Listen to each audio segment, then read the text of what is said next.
Welcome back to Modern Man's Beast. Today I'm back with... Oh, you could fucking see it and hear it. It should be used to at this point. It's fucking Princess Evangile. Like you clicked on this video fully knowing what game it was. Like I don't gotta explain shit. Anyways, so yeah, hello, welcome back. I've already started feeling the dread upon, you know, deciding, okay, I guess I'll go record now. Thank God I have something to help me through this.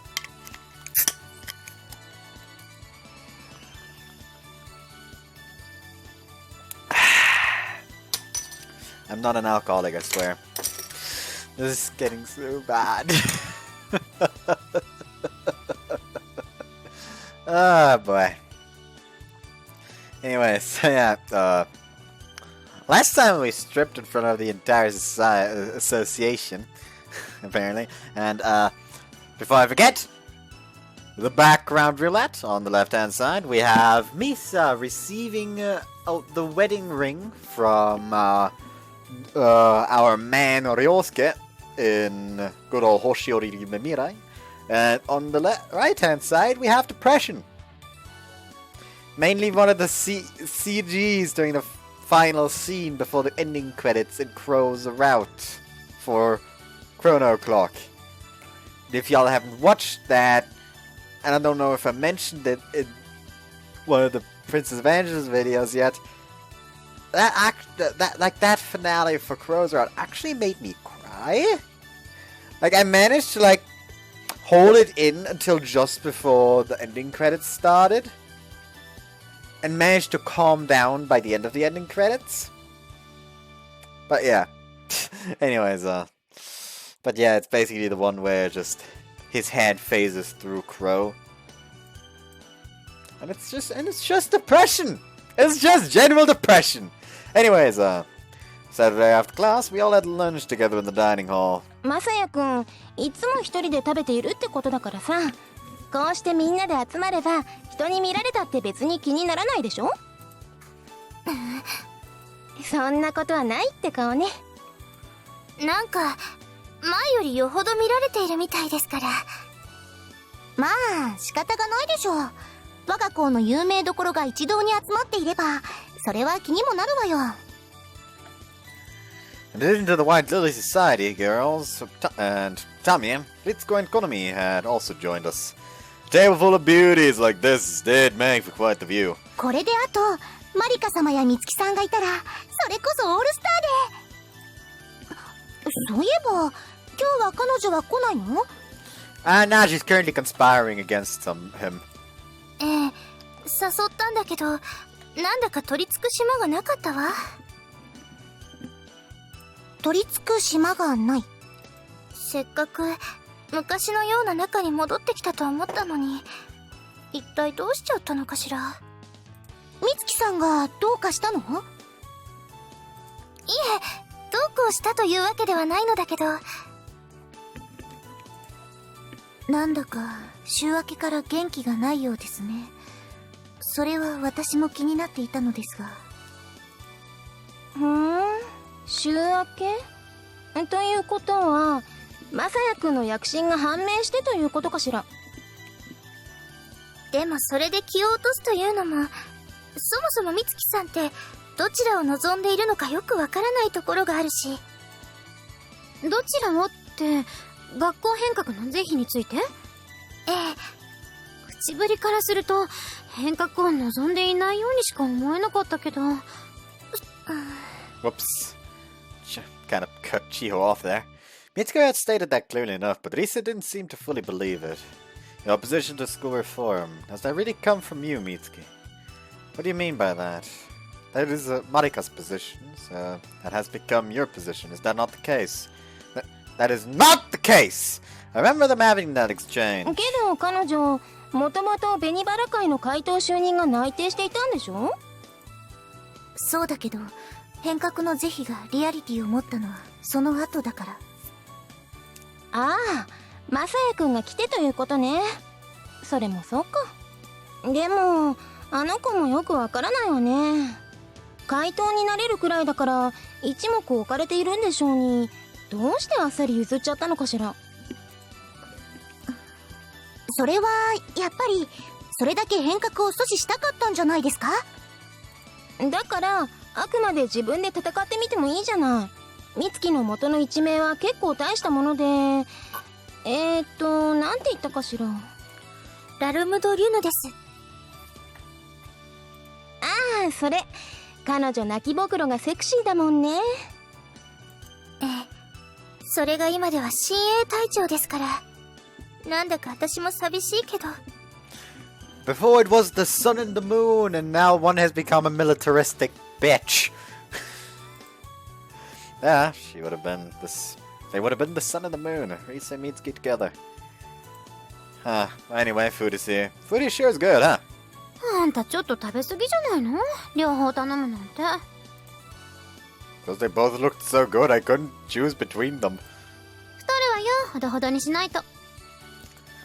You think I'll get fat? まあ今は大丈夫そうだけど。何言ってるのよ、千穂さん。ご立派なボディを晒したのはつい先日のことじゃない。それもそっか。太らない体質なのかしら。 Oh no, he is the Devil Joe! I know, arriving at Vincent was the first time I've been blessed with food like this.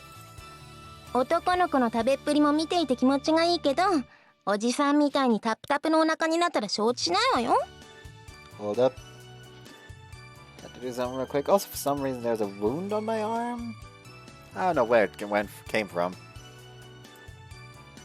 I'll be careful.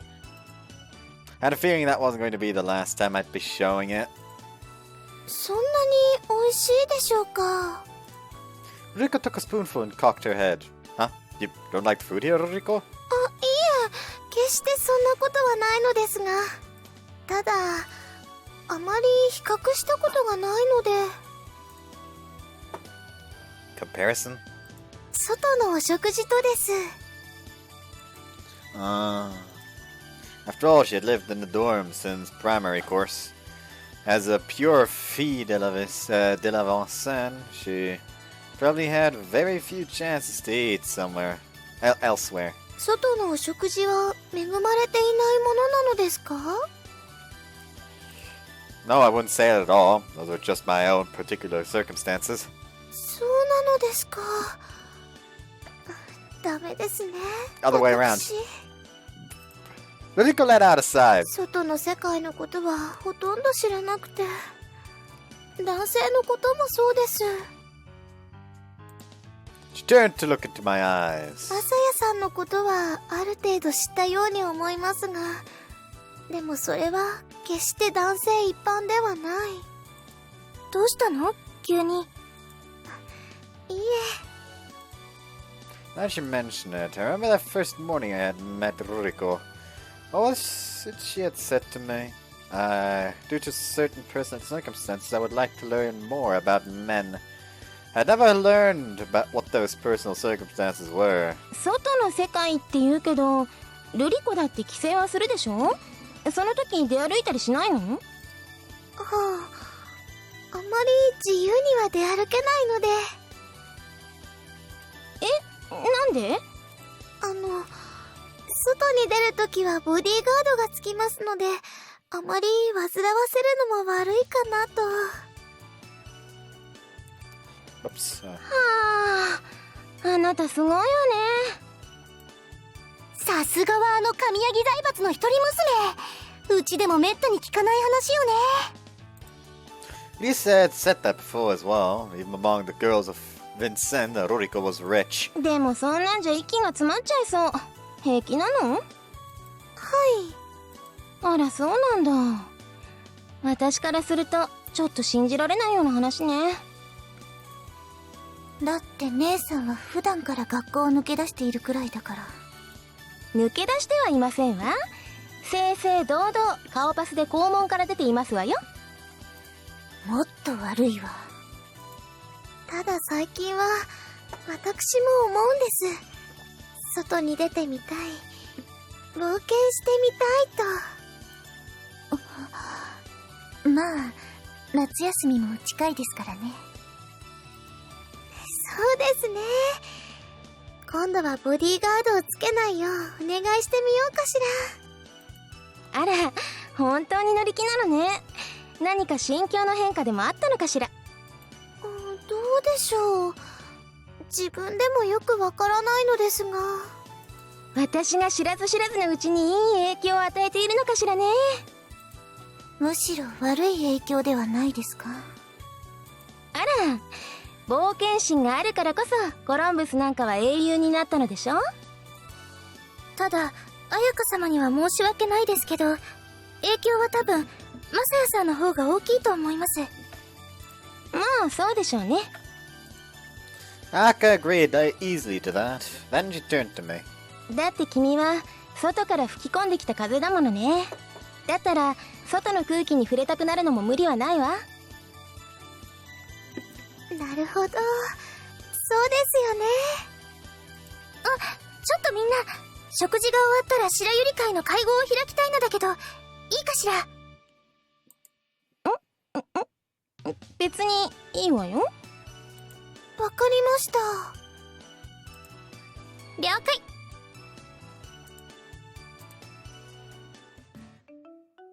After lunch, we moved to Maria Hall. 会合というのは実は嘘で、ルリコさんに一つ提案があるの。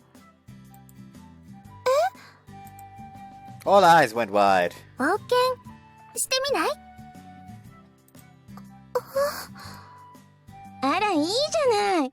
みんなでお出かけなんて楽しそうだわ。 Aka was on board already, but Ruriko seemed a bit hesitant. After that, she went silent. Gio spoke in her place.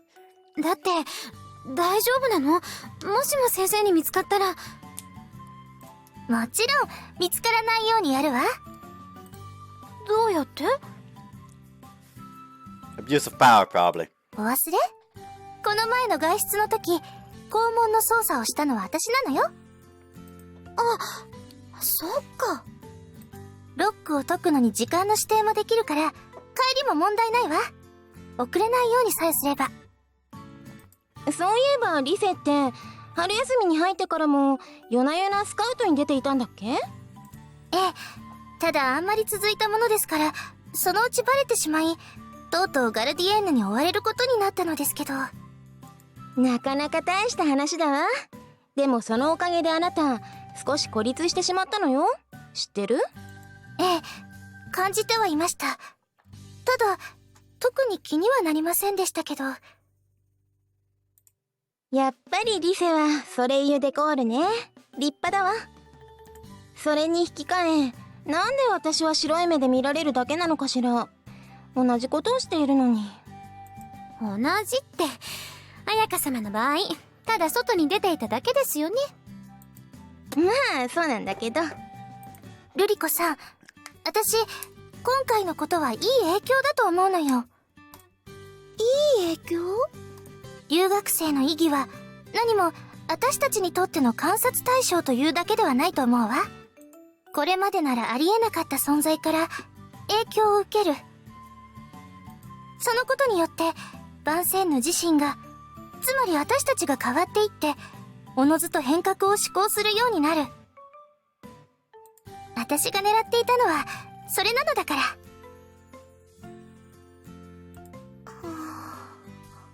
入ってきた当初、私、友人の輪を広げてほしいというようなことを言ったでしょ？ Yeah. それはもちろん、あなたのボートで得票が欲しいからというのもあったのだけど、影響を振りまいてほしいというのもあったの。言ってみれば、善玉菌みたいなものね。I see. それで、どうかしら、ルリコさん。明日はせっかく日曜日だし、遊びに出てみない？そうですね。 Ruriko thought for a minute, then nodded. わかりました。そう来なくっちゃ。千穂さんも行くでしょ？もちろん。決まりね。Lisa clapped her hands together lightly. じゃあ、固まって行動すると目立つから、個別に出てバス停で集合しましょう。時間は10時ね。ただ、わ脇にある小道の先にガルディエンヌの詰め所がありますが、それは大丈夫なのでしょうか？あれね、どうして奥まったところにあるかご存知？そう、考えたこともありません。一つにはセンサーがあって監視カメラもあるから。そしてもう一つ、より重要なのは警官なんだそうよ。警官？あ、それ私も聞いたことあるわ。エトルワト・シュマンの脇にそんな建物があるのはおかしいとかなんとか。What was that again? Narrow road, okay. おかしいでしょうか？まあ感覚の問題だから。ま、いろいろとうるさい学校よね。それでセンサーは私が切ってしまうし、モニターにはどうも道の端を歩けば映らないようなの。だから、わかりました。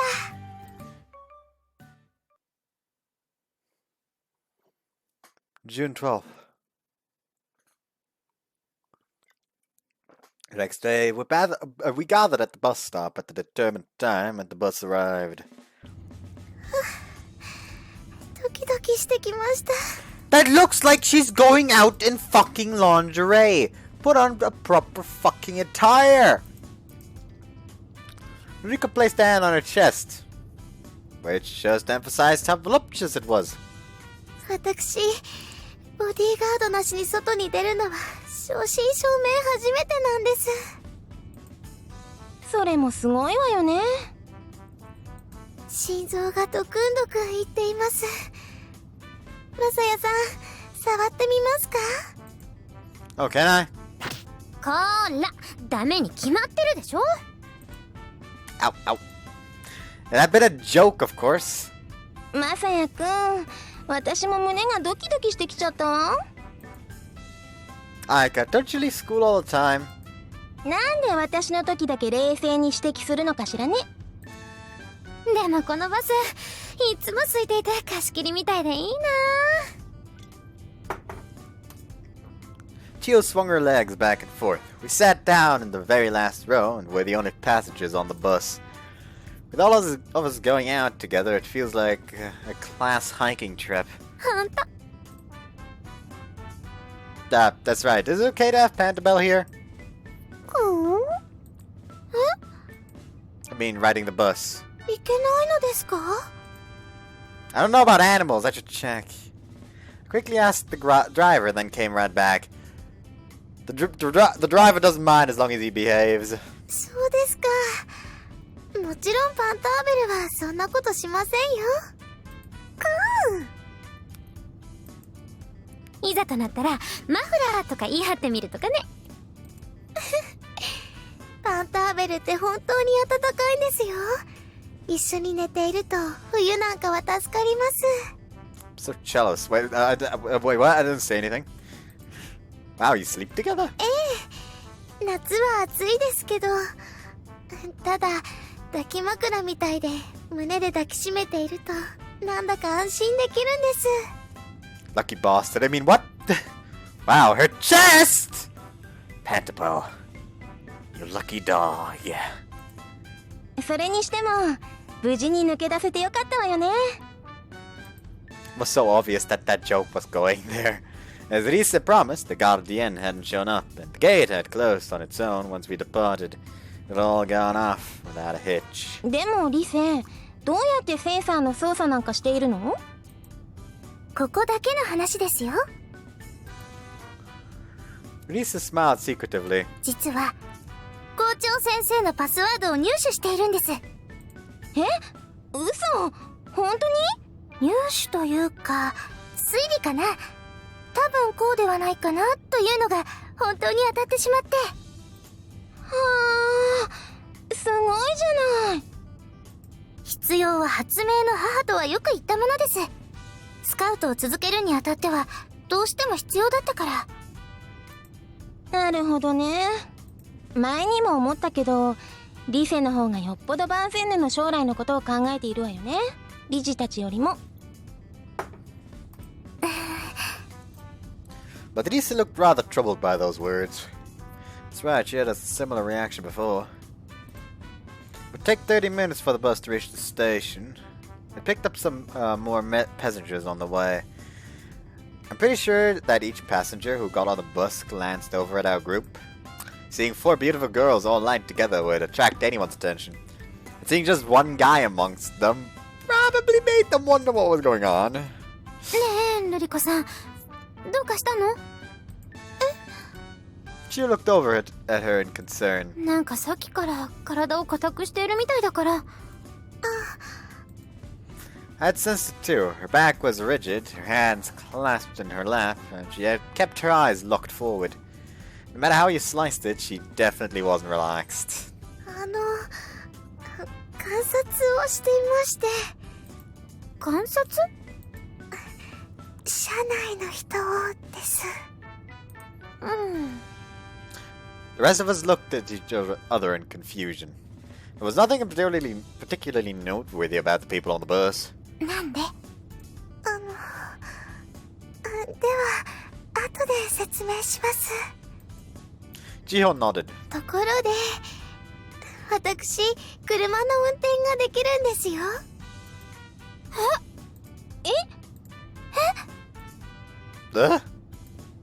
You're all shocked by that declaration. ルリコさん、免許なんか持っていたの？いいえ、持っていません。じゃあ、運転できるっていうのは？私有地です。ああ。Driving out your private estate. Definite high society talk. なんだか意外ね。ルリコ、車なんか好きだったの？運転は楽しいと思いますが、父が好きなんです。それで教えてくれて。へえ。じゃあ将来免許取るときは楽そうでいいわね。ただ、お前はやめておきなさいと父が何度も言うので取らないかもしれません。やめておきなさいってなんで？なんでもハンドルを握ると私の目の色が変わるそうなので。 Why am I suddenly scared?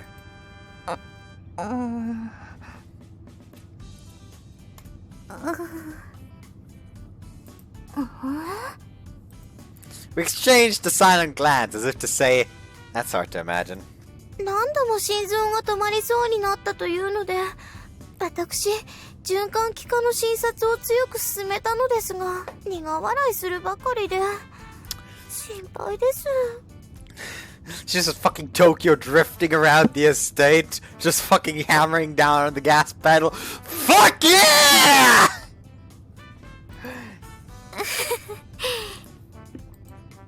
We shared a wry smile.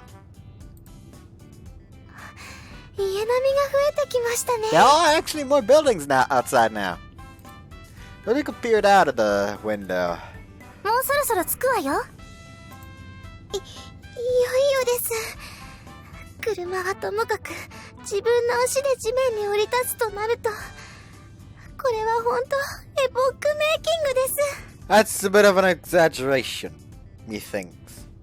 Also, I'm feeling hella tired.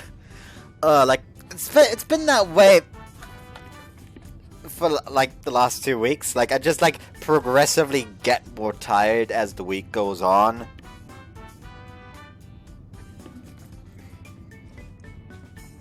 Oh, also, I'm actually planning a D&D campaign with some people on Discord right now, and I'm wondering, should I record that? Like, I could record that. The thing is, I'm doing it in tandem with my online classes. I'm just, like, having the online class open on the side. Basically, just so I get registered as being a part of it. And so I can answer whenever, like, one of the teachers asks me something. And, you know, then just quickly do the assignment, send it off for them to check, and then do whatever. That's what I've been doing the last 2 weeks. Like, I've been playing a bunch of Custom Hero Chaos for some reason. I also, like, dug up Dead Cells again, and I played 2 rounds of good old Town of Salem.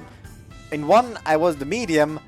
I was lynched. I was murdered immediately, and then tried to help them by saying, "Hey, the banana is sus. That's probably a mafia." And then they proceeded to lynch the person who was confirmed veteran on on day 1, because the doctor visited him to heal him. And the doctor got killed by the veteran. Therefore, it was confirmed that he was a good townie, yet the fucking townspeople decided, nah, fuck him. I got so mad over that, if you haven't noticed. The second round I was doctor, and I actually survived to the last day, where there was only 3 people left. And we already knew who was Mafia. We still lost, because the other person was the Jester, and he just decided, fuck town. And I've been healing him for the past few nights, so I was just slightly salty about that. Anyways, that's a bit of an exaggeration.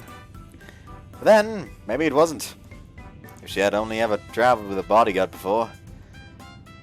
A lifestyle like that was beyond my imagining. We arrived at the final station. Since we were at the back of the bus, we let the other passengers disembark first. じゃあ私たちも出ましょう。 As we all paid our fee at the machine next to the driver, Ruriko froze up. Wait, you pay your fee on the way out? That's not safe. もしかして財布忘れたの？じゃあ私が立て替えておくから。 Gio quickly covered the fare. Ruriko watched her dumbfounded. What's the matter? ジオさん、ありがとう。What's the last one out? I'd just taken out my change when I heard a small cry from the ramp. Look out! Ruriko had missed a step and was about to fall. I reached out to quickly to steady her. すみません。私たらぼんやりしていて。 Not at all. やっぱり久しぶりに外に出ると開放感があっていいわ。 Anyways, where's my second bottle of beer? Also, my senses are getting dull over here. Like, I could have put this at least at least another hour in the last video. I could have at least done that, but I fucked it.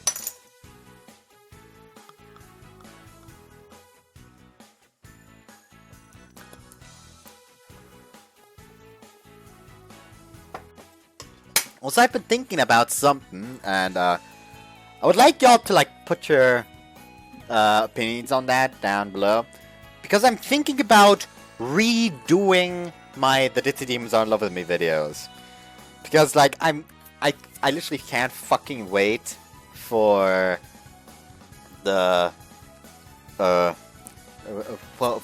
fan disc to finally be released.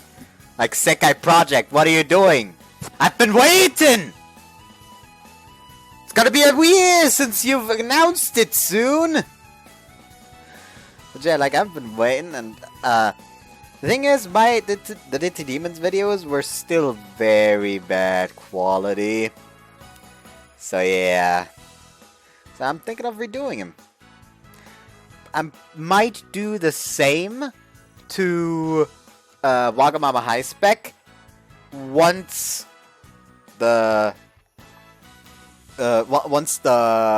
translation for Overclock is announced, because that's something I'm very much looking forward to, because there's a route for Iwakuma. That was her name, right? As well as for the editor. I forgot her name, so sadly. There you go. Iwakuma Visual novel database. Yeah, Iwakuma Yukari. From good old Wagamama High Spec.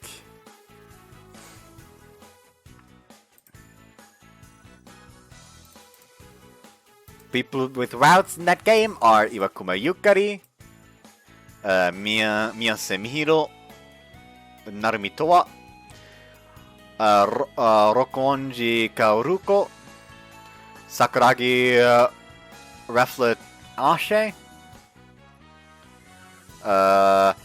Takatsuka Chitose, Watanuki Karen, and that's it. So like you basically get like little after stories for the full characters that had routes in the first one, and like 3 additional routes for the 3 side characters.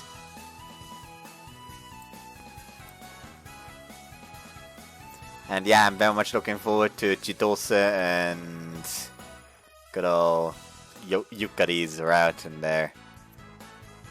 And more Ashe, of course, because Ashe is best girl, and I will fight everyone on that. Anyways, It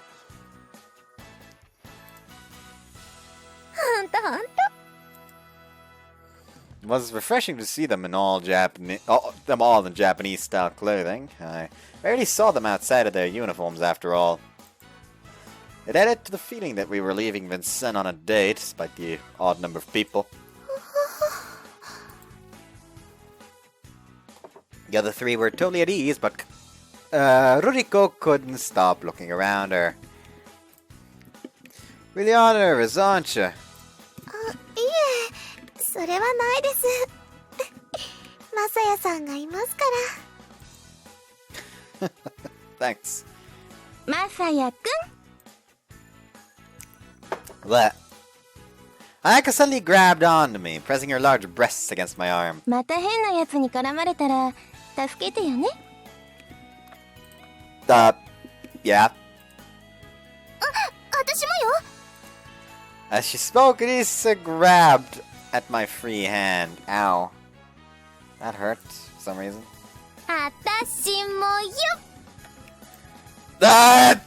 She pressed herself against my back and wrapped her arms around my neck. She was our big too. How much had she grown in the year we were apart? クリスマスツリーのようですね。 In what way? You feel the angry stares of the people around me. If you keep this up, I think I'm gonna be in trouble.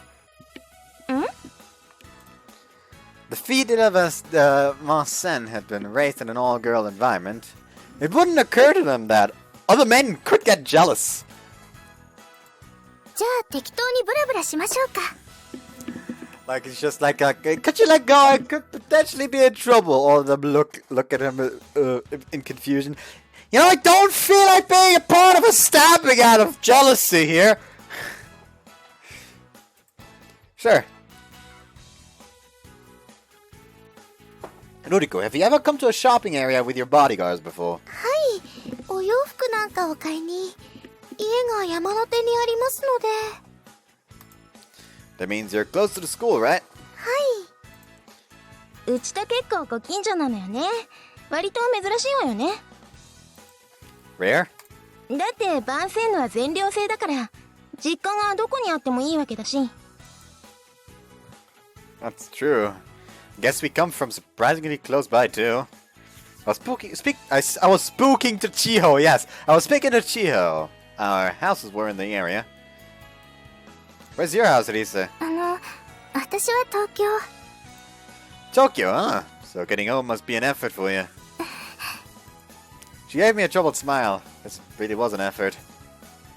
As we walked down the sidewalk, we caught even more glances than we had on the bus.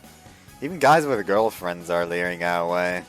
I hope they wouldn't get in trouble with said girlfriends. 一人で歩いているとさ、大変なのよ。 Aka poked at my arm. 大変？やはりトラブルに巻き込まれたりするのですか？まあ、トラブルの目とは言えるのかな。ナンパよ。ランパ船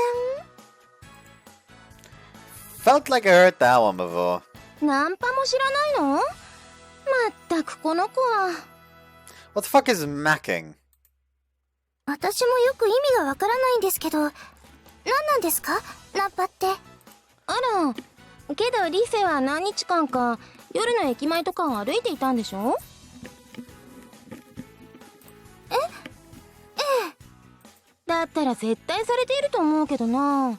あれよ、男から声をかけられること。Catcalling. ああ、そういえば世の中似たようなことをしている人もいるんだと驚いたものだけど。似たようなこと？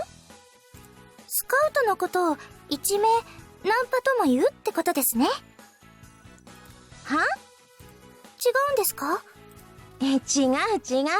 あの時のリセみたいな特殊な事情を抱えている人がそうはいるはずないでしょ？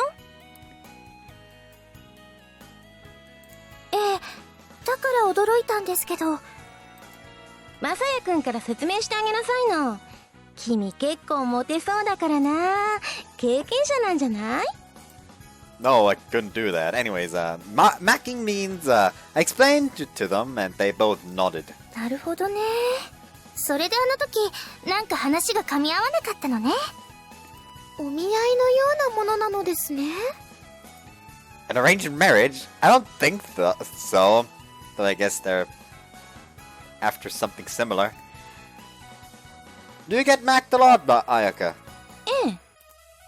At first, she might not have had a title at Vincent, but she was beautiful with an impressive physique. She looked like a gravure model after all. Anyone would want to hit on her. だから今日なんかまさやくんがいてくれてよかったわ。虫除けみたいなものね。We all turned around at Ruriko's sudden gasp. She was looking at Aka with an unusually serious expression. 今虫除けに例えましたが、ということはナンパということをあまり好ましく思っていないということでしょうか。そうね。まあ相手が素敵な男子だったらわからないけど。というのは冗談で、毎度断るのも面倒だし、それ目当てで歩いているわけでもないし、決して。ではリセさんはいかがでしょう。私はその時点ではスカウトだと思っていたから。でもそうね、今聞いたような話であるならやっぱり嫌に思ったでしょうね。そうですか。ナンパなんかがどうかした？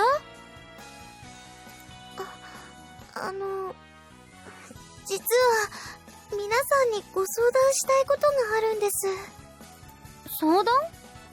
お昼の時にでも話を聞いていただけないでしょうか。 Naturally, everyone agreed. That's right, she said later on the bus too. She said that she was studying the poor people on the bus. Could the two things be related? Ruriko gasped again. This time she was looking at a shop. あの人何をされているのでしょうか。 What man? From Ruriko's manner, you would think someone was doing something strange, but I didn't see anything. ほら、あの人です。 She tugged at my clothing impatiently. お金を自動販売機に入れようとしている。 What about him? お金が入るのでしょうか、自動販売機に。 Huh? ああ、そっか。番宣布の自動販売機はボタンを押すだけで出てくるから。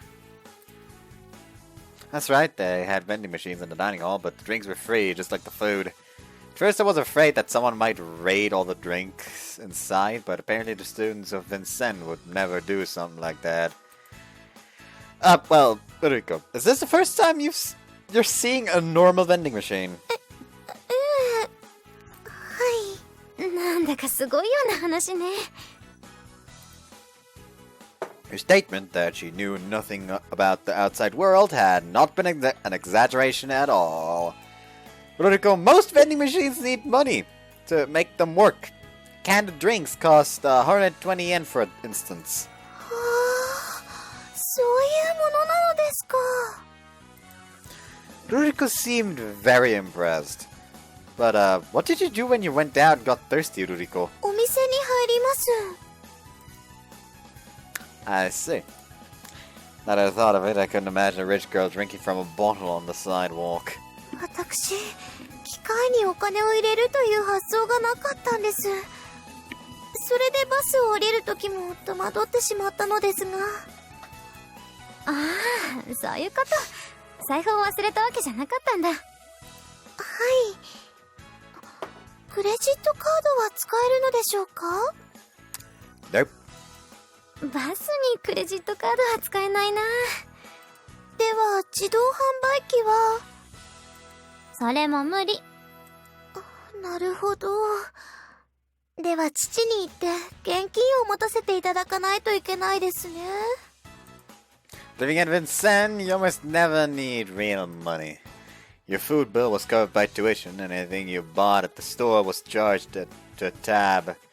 The online shopping services that most of the students used ran on the credit card, so you didn't need money for that either. そうね。少しくらいは持っていた方がよくってよ。As she spoke, Elisa turned her eyes to the store. There were about 10 customers lined up inside. 洋服やアクセサリーのお買い物ならカードがあれば十分ですけれど、冒険の時はああいうのも含まれるのだから。あ、クレープ？はい。毎回立て替えるのも面倒だし、先に渡しておくね。ありがとう、千穂さん。It's like a mother giving her daughter an allowance. With that, we got to the end of the line. 甘くていい匂い。 Never thought the day would come when I would be eating crepes with a girl. It was never something I could have considered until just recently. Crepes didn't give much nutrition. You got close enough to the storefront to read the menu, and the girls began to study it. 今日は何にしようかしら。You come here a lot, Ayaka? うん。Response was a bit distracted. There was a space set aside to eat, but the tables were full, so we ate on the corner. 道で食べるなんて初めてで、なんだか緊張してしまいます。 That's right, you were surprised that I wanted to eat my baguette out there that morning. ええ。 They had all got an amount of toppings as well, which would make eating quite a battle. いただきます。I will go ahead and put out my prediction as to what just happened. A bit of the crepe fell out. Right into her cleavage. When she tilted it, the scoop of ice cream at the top fell out. I quickly moved to catch it out of the air. Or not. すみません。今ハンカチを。 Nah, save it until after we eat. But what are you going to do with this? I managed to catch it, but you might not be happy to eat out now. もう一度中に入れていただけますでしょうか。 My hands are clean, but are you sure? 気にしませんよ。 Here then. Tastes like masaya! I don't know why I did that. I regret it immediately. I returned the ice cream to the crepe. Wouldn't do to waste it after all. ありがとうございます。私ったら本当にドジで。 Well, the toppings are really packed in there after all. 欲張って頼みすぎたかもしれません。でもマサヤさんって本当に反射神経がいいわね。この前もソフトのボールを受け止めてくれたし。手品もできるし、器用よね。それに問いなんか伝ってアパートの2階まで上り下りできるし。 Like that, that's a bit out of the way. Like, wow, you really have good reflexes. You caught that ice cream. You also caught that softball flying towards me. Oh, and you also can do juggling apparently. Oh, and you climbed up a drain pipe to a second floor. Well, I was just doing what I had to do. では今度こそ気をつけて。どう？美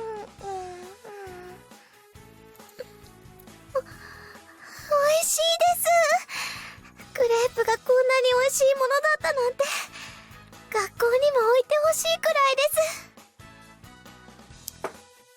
I always get scared the second, like, those background shine things stop moving, because for a second, I think the fucking game crashed. And it gives me a heart attack every single fucking time. だったら冒険した甲斐もあったというものね。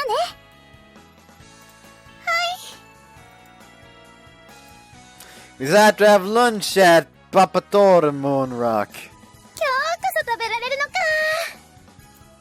Last time we came here with Gio, the goons caused such a mess that we didn't get our meal. We arrived at the table and placed our orders. On the table next to us sat the goons. Don't worry, we only work at night, they said as they kept eating. さっき言ったご相談の件なのですが。All eyes turned to Ruriko. その前に、皆さん、恋をしたことはありますでしょうか？ All of them in unison look over at Masaya before hastily nodding their heads. 恋？私はしたことあるわよ。 Whoops. 本当に？ええ。というか、今しているわね。誰？可愛い子が今テーブルについているじゃない。あら、それはパンターベルは可愛いですが。 You goddamn idiot. あのね、 Like, don't insinuate fucking bestiality over here, please. We unfortunately had to leave Bandabella outside during our meal. ちょっと、彩香様、何言ってるんですか？本気なんですか？どうかしらね。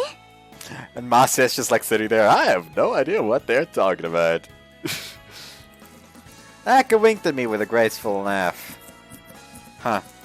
では、千穂さんにリセさん、マサヤさんは？ I thought for a sec that the phone rang. We exchanged a glance. お先にどうぞ。同じく。 They both looked at me. Oh no, I can't say that I have, I guess. When I was a kid, there were some girls I liked. And I had a crush on Chio, who was my childhood friend. But I wasn't sure if liked and had a crush on were the same as love. では、お二人は。私も。 Both shook their heads, then turned their eyes out the window, blushing. そうですか。では、私と同じですね。こんなことをお尋ねしたのは他でもありません。On hearing the serious tone of her voice, we all straightened. 実は私、今、お見合いをしていまして。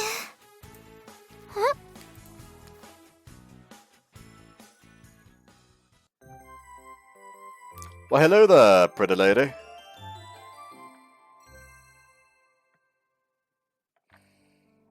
お見合いって言うと、あれ？結婚を前提にした。That's what it had to be. But it was so surprising that Chio had to confirm. そうです。ちょっと、本当に結婚しちゃうの？ Chio stood up at the table. Risa and Ayaka looked concerned as well. She must be worried. Arranged marriage at her age. And she had hinted at it just now. She wasn't in love with him. 両親はそう言っているのですが。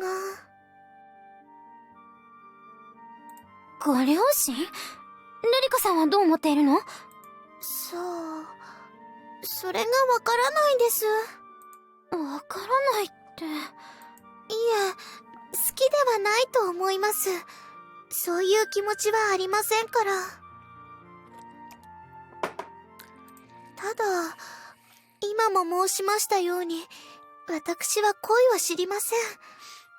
ということは、つまり、私が分かっていないだけではないか、とも思うのですが。惹かれる気持ちはあるの？相手の男性にですか？いえ、全く。では、わかるわからないの話ではないわよ。それは決して恋ではないと、私は思う。そうだって。だいたい気持ちなんて教えられて身につけるものじゃないでしょ？そういう気持ちになったら、自然と湧き上がってくるんだと思うけど。An easy way to find out if you like somebody is just imagining them kissing someone else in front of you. If you want to die immediately, yes, you like him.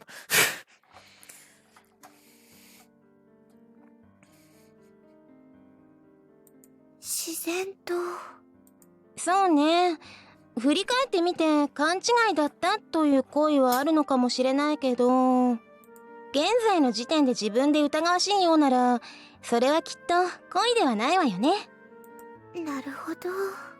このところ悩んでいたんです。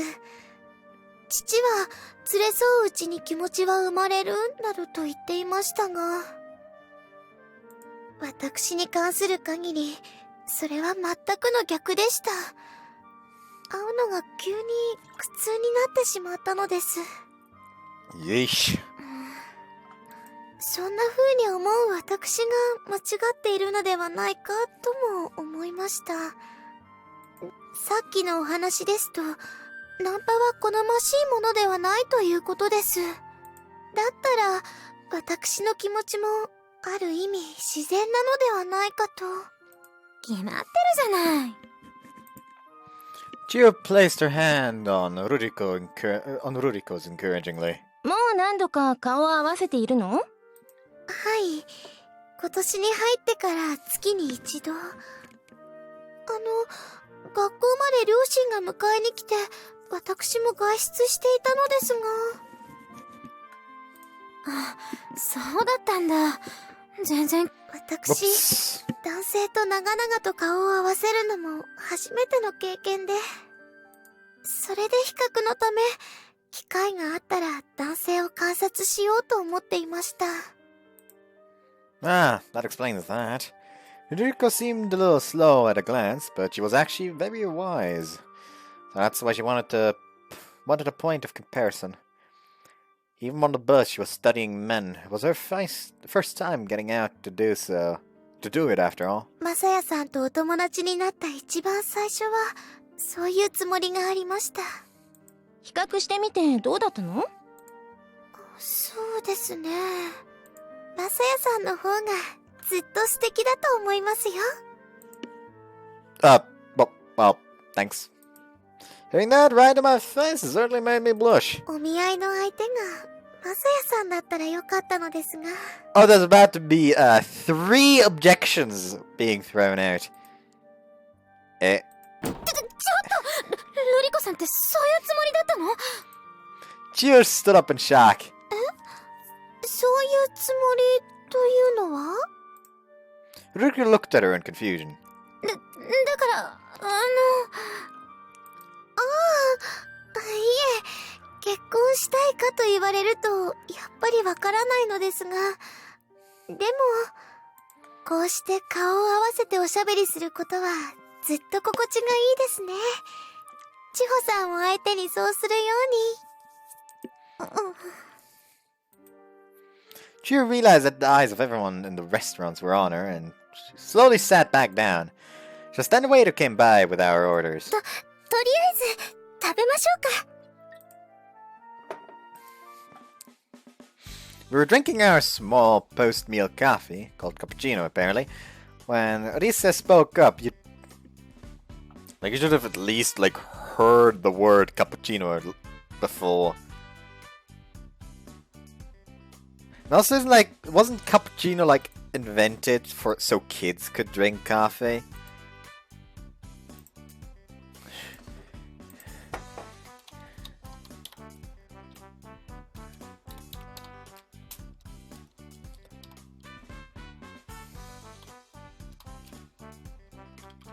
Origin.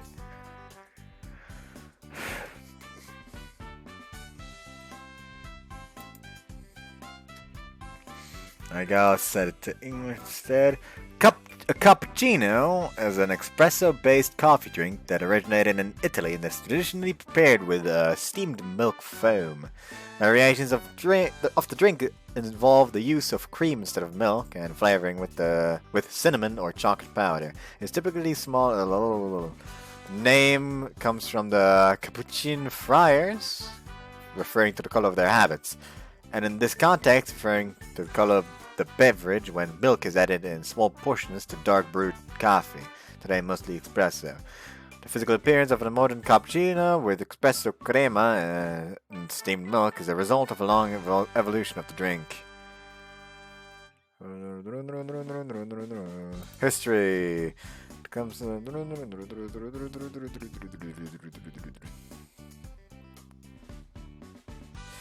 Adding milk to coffee was mentioned by Europeans already and sometimes twice. Cappuccino originated as the coffee beverage cappuccino in the Vietnamese coffee houses. The coffee beverage named Franciscana Cappuccino shows up on coffee house menus all over the... I guess I misremembered. Predecessors of Irish coffee, sweetened coffee with different alcohols topped with whipped cream also spread out from Vienna. Huh, interesting. I don't care about any of this anyway because I hate fucking coffee. さて、さっきの話の続きだけど。 Wait, did I read that? Yes, I read that in its entirety. はい。もう結論は決まってるんじゃないかしら。お見合いの話はやっぱりご両親が持ってきたの？はい、父です。なんでも婿としてふさわしい男性をずっと探していたとかで、そして万世の卒業と同時に結納を交わせるよう今のうちからお見合いの席を設定したそうです。さっきの口ぶりだとルリコさんは最初はお見合いにそう疑問は持たなかったの？そうなんです。こんなものかなと思ったくらいでした。お見合いなんてこんなもの、恋なんてこんなもの。今から思えば無知の極みですが、私は本気でそう思っていたんです。それが急に苦痛になってしまった。This completed Roriko's thoughts. 私にはその理由わかる気がするわ。Lisa looked silently into Ruriko's face. Then something in Lisa's eyes turned to anger. あなたのせいだわ。きっと。 Whoops. Huh? Who? 本気で言ってるのかしらこのニブチンは。 Yeah, he is kind of a fraud here. Like, he's just kind of, let's just say it like this. His title actually fits him. Almost a bit too well. Whoops. Ow. She tugged hard on my ear. つまりサンプルを知ってしまったのだから。 Lisa's face relaxed into a smile. それできっとお見合いがそのまま進行することが苦痛に思えてしまったんじゃないかしら。はい、そうですね。きっとそうです。 Ruriko turned her eyes to me. 思えばマサヤさんが留学して次のお見合いです。急に気分が乗らなくなり、席上でも帰りたい気持ちばかり募ってしまったのは。 Earlier she had said that she wished I had been chosen for her, and it seemed like she was actually serious about that. I was starting to feel a little bit awkward about all this. 思わぬところで特待留学生の効能があったわけね。本当ですね。ご両親を悪く言うわけではなくてよ。だからそうは受け取らないでいただきたいのだけど、卒業と同時に結納というのはつまり恋を知らないうちにということだったのかもしれないわね。あ、確かに私もなぜそこまで急ぐのだろうと不思議に感じたくらいだったんです。ねえ、原初の女性エヴァは知恵の木の実を食べたことで楽園を追放されたわね。でもそのことが罪であるのは旧約の中だけにしてほしいと私は思っているの。というと、知ってもらうことが大事だから私はサンプルのスカウトに頑張ったんだわ。それでルリコさんも知ったことで自分の進む方向性が見えてきた。これって素晴らしいことではなくて？そうですね。さすがはスレイユ・デコールですわ。太陽というにふさわしいです。あら、そんな。ともあれ、レールに乗った人生はつまらないと思うわね、私は。大体、結婚なんて人生の一大事なんだし。そのセリフ律子にも聞かせてあげたかったわね。じゃあルリ子、お見合いは断るのよね。 That sure does sound like Ritsuko has a... like that sure makes it sound like in this context as if Ritsuko has a fiance. Whoops! This is a thing now apparently. Anyways, Ruriko nodded firmly. 父の意向もあるので迷っていたのですが、ようやく踏ん切りがつきました。きっぱりお断りします。本当によかったねえリセ、今日はほどほどの時間で帰る予定なの？そうですね。それが？校門が開く時間は決まっているのよね。それを逃すことになってしまうけど、せっかくだしもう少し外の世界ってやつを知ってみない？私は賛成。私も。 Me too. ルリコはきっと先生には絞られちゃうと思うけど。私も賛成です。そう来なくちゃね。私実はゲームセンターが好きなのよ。たまにはみんなで遊んでみたいな。 Huh? I was about to lead them to my usual arcade when... Is there really an arcade that looks like this? これってほらほら、ぐずぐず言ってないで入って入って。みんなでショベルゲームやりましょうよ。 Did you mean Crane? But she ignored my question and prodded everyone into the store.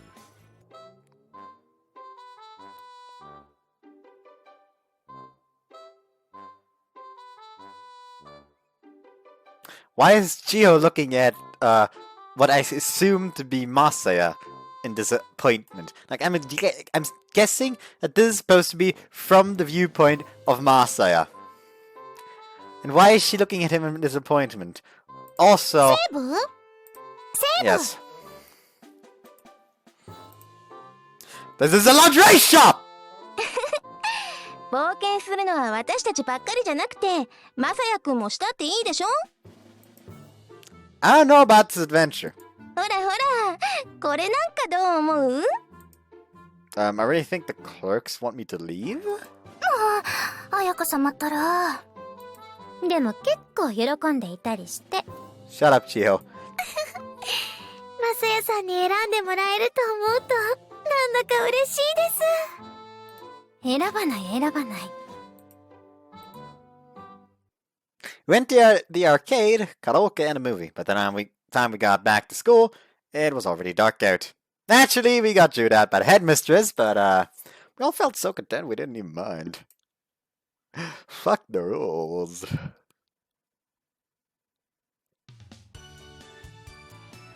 It was 2 days later. She'd met with her fiancé the night before and reported to us about it the next day at lunch. きっぱりお断りしました。そっか。よかったわ。We all breathed a sigh of relief. でもどんな感じだったの？きっとすんなりとはいかなかったのでしょ？私、席上でそのことを告げたのですが、それは大変なものでした。散々に叱られてしまったのです。私、怒られるようなこともこれまであまりなかったのですが、何より場所も場所なので、内心で驚いてしまいました。場所っていうと。レストランです。周りには人がいらっしゃるわけですから。ああ、つまり人前でそんなことになるのは初めてだったってことね。So she just kind of shot him down in front of many people. はい。父は顔を真っ赤にして立ち上がり、まさに憤怒の形相でした。周りのお客さんはびっくりしていますし、母も必死で眺めますが、一向に怒りが解ける気配もなく。I should stop smacking my throat. 私も正直怖かったほどです。以前の私であれば、そこまで怒らせてしまうのであればと主張を引っ込めたかもしれません。いえ、きっとそうしていたと思うのです。ガンとしてうなずかない私を父は怒りながらも少し意外そうにしていました。しばらくは黙って聞いていた私ですが、とうとう負けじと立ち上がって大きな声を上げました。And she just stood up like, Listen, you little bitch! I ain't marrying this old fart!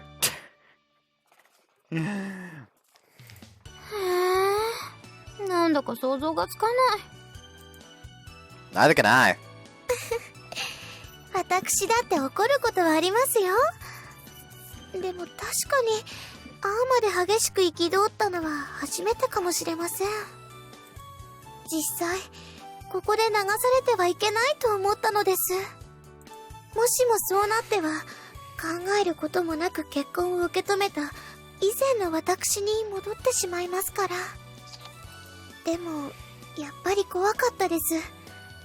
あくまで自分は曲げないということは想像以上の勇気が必要でした。でも父の叱責を頭上に浴びながら私が思っていたことは冒険のことなんで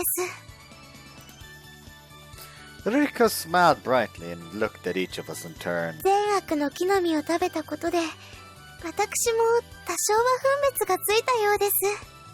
自分で自分を不幸に追いやることは、これはやはり悪であると私は思います。私言いました。お父様は私を不幸にしたいのですかと。するとそれまで雄弁だったお父様が口をパクパクさせて、それきり黙ってしまったのです。 He was probably shocked into silence by the fact that his own daughter would say that to his face. 相手の男性やご家族は言葉少なにレストランを後にして、私たちも帰りの車中ではずっと黙っていました。家で父とは別れ、母が送ってくれるというので番宣沼で一緒しました。その時母が語ったことによると、父は決して私の不幸を願っているわけではなく、むしろもちろんそれは私も分かっていました。ただ私が自分にとっての良いことは自分で探しますと言ったら、母も笑ってくれたんです。そっか、ならよかったわね。はい。相手の人ってどういう人だったの？去る大企業の創業者の一人息子さんであるということでした。おー、御曹司ってやつね。顔は？ハンサムな方でしたよ。へえ、じゃあすごいじゃない。ただ気持ちばっかりはどうしようもないので。There you go. まあそうよね。まさやくんもスカウトされた時点では無一文だったって言うし、金が全てではないわよね。あとここだけの話なのですが、どうも少しなんていうか、怖いって？ Whoops, I cut her off there. 相手の方です。顔が？いや、外見のことではなくて、Ruriko pursed her lips, searching for the right word. 自分の思い通りにならないとすごく怒るような、例えばこんなことがありました。レストランで旬のニジマスを頼んだのですが、注文が重なったとかで食材がつき断られてしまったんです。その時一瞬だけ覗かせた表情がなんだか恐ろしいくらいで、応対自体は柔らかいものでしたが。 If it had only happened once, it might just be her imagination, or just overthinking it. But it sounded like it happened every time they met. もし結婚していたら、私はビクビクしながら暮らすことになったと思います。結局それが一番嫌だったんです。なるほどね。やっぱり男性は優しいのがまず前提なんでしょうね。その点、マサヤさんなら私も安心できるかと。Huh?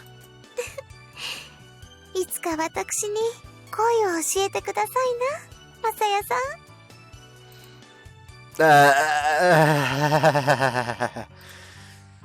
It was like a, it was more like that, not a laugh.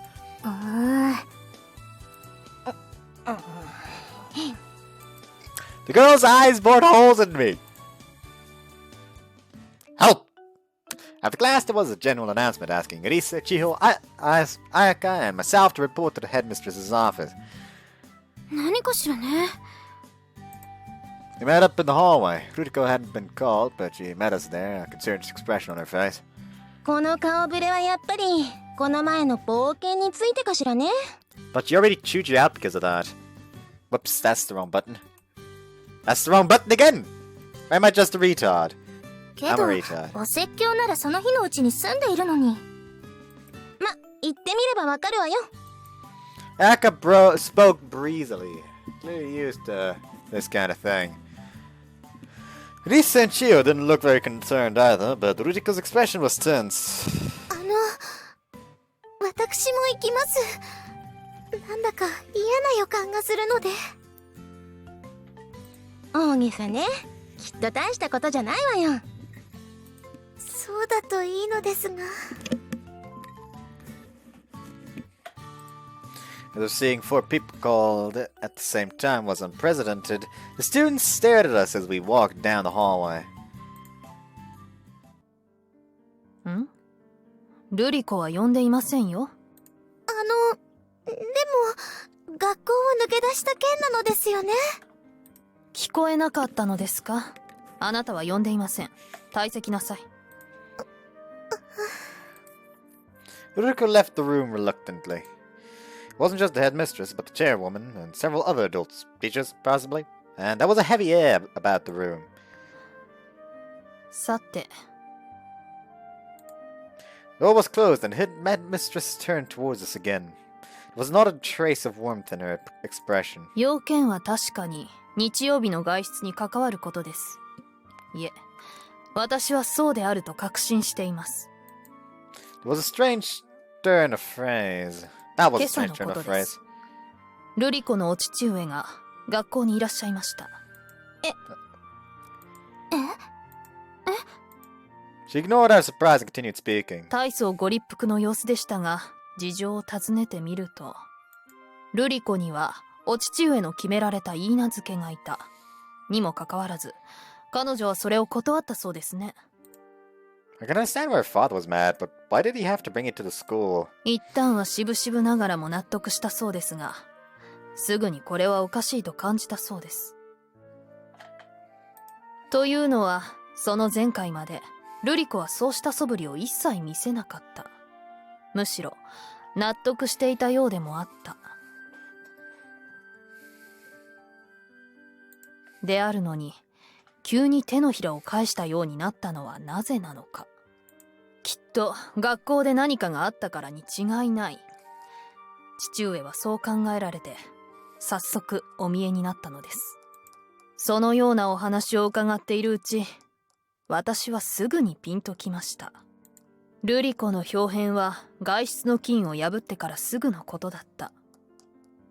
ということはつまり、その時にきっとあなた方は何かを吹き込んだのですね。ちょっと待ってください。なんです。質問に答えなさい。吹き込んだという言い方からすると、何か良くないことであると、校長先生は考えていらっしゃるのですね。質問に答えなさい。そうであるなら、答えはノンですわ、校長先生。なぜって、瑠璃子さんが得た知識は悪いものではありませんから。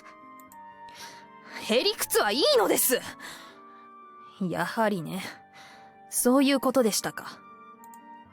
校長先生、好きでもない相手と結婚することが正しいことなんですか？何の権利があってあなたは人の家庭に口を出すのです。As before, the headmistress began to pace back and forth in front of us. 実際、大変なことをしてくれたものですね。父上は。権利なんか、何もありません。え？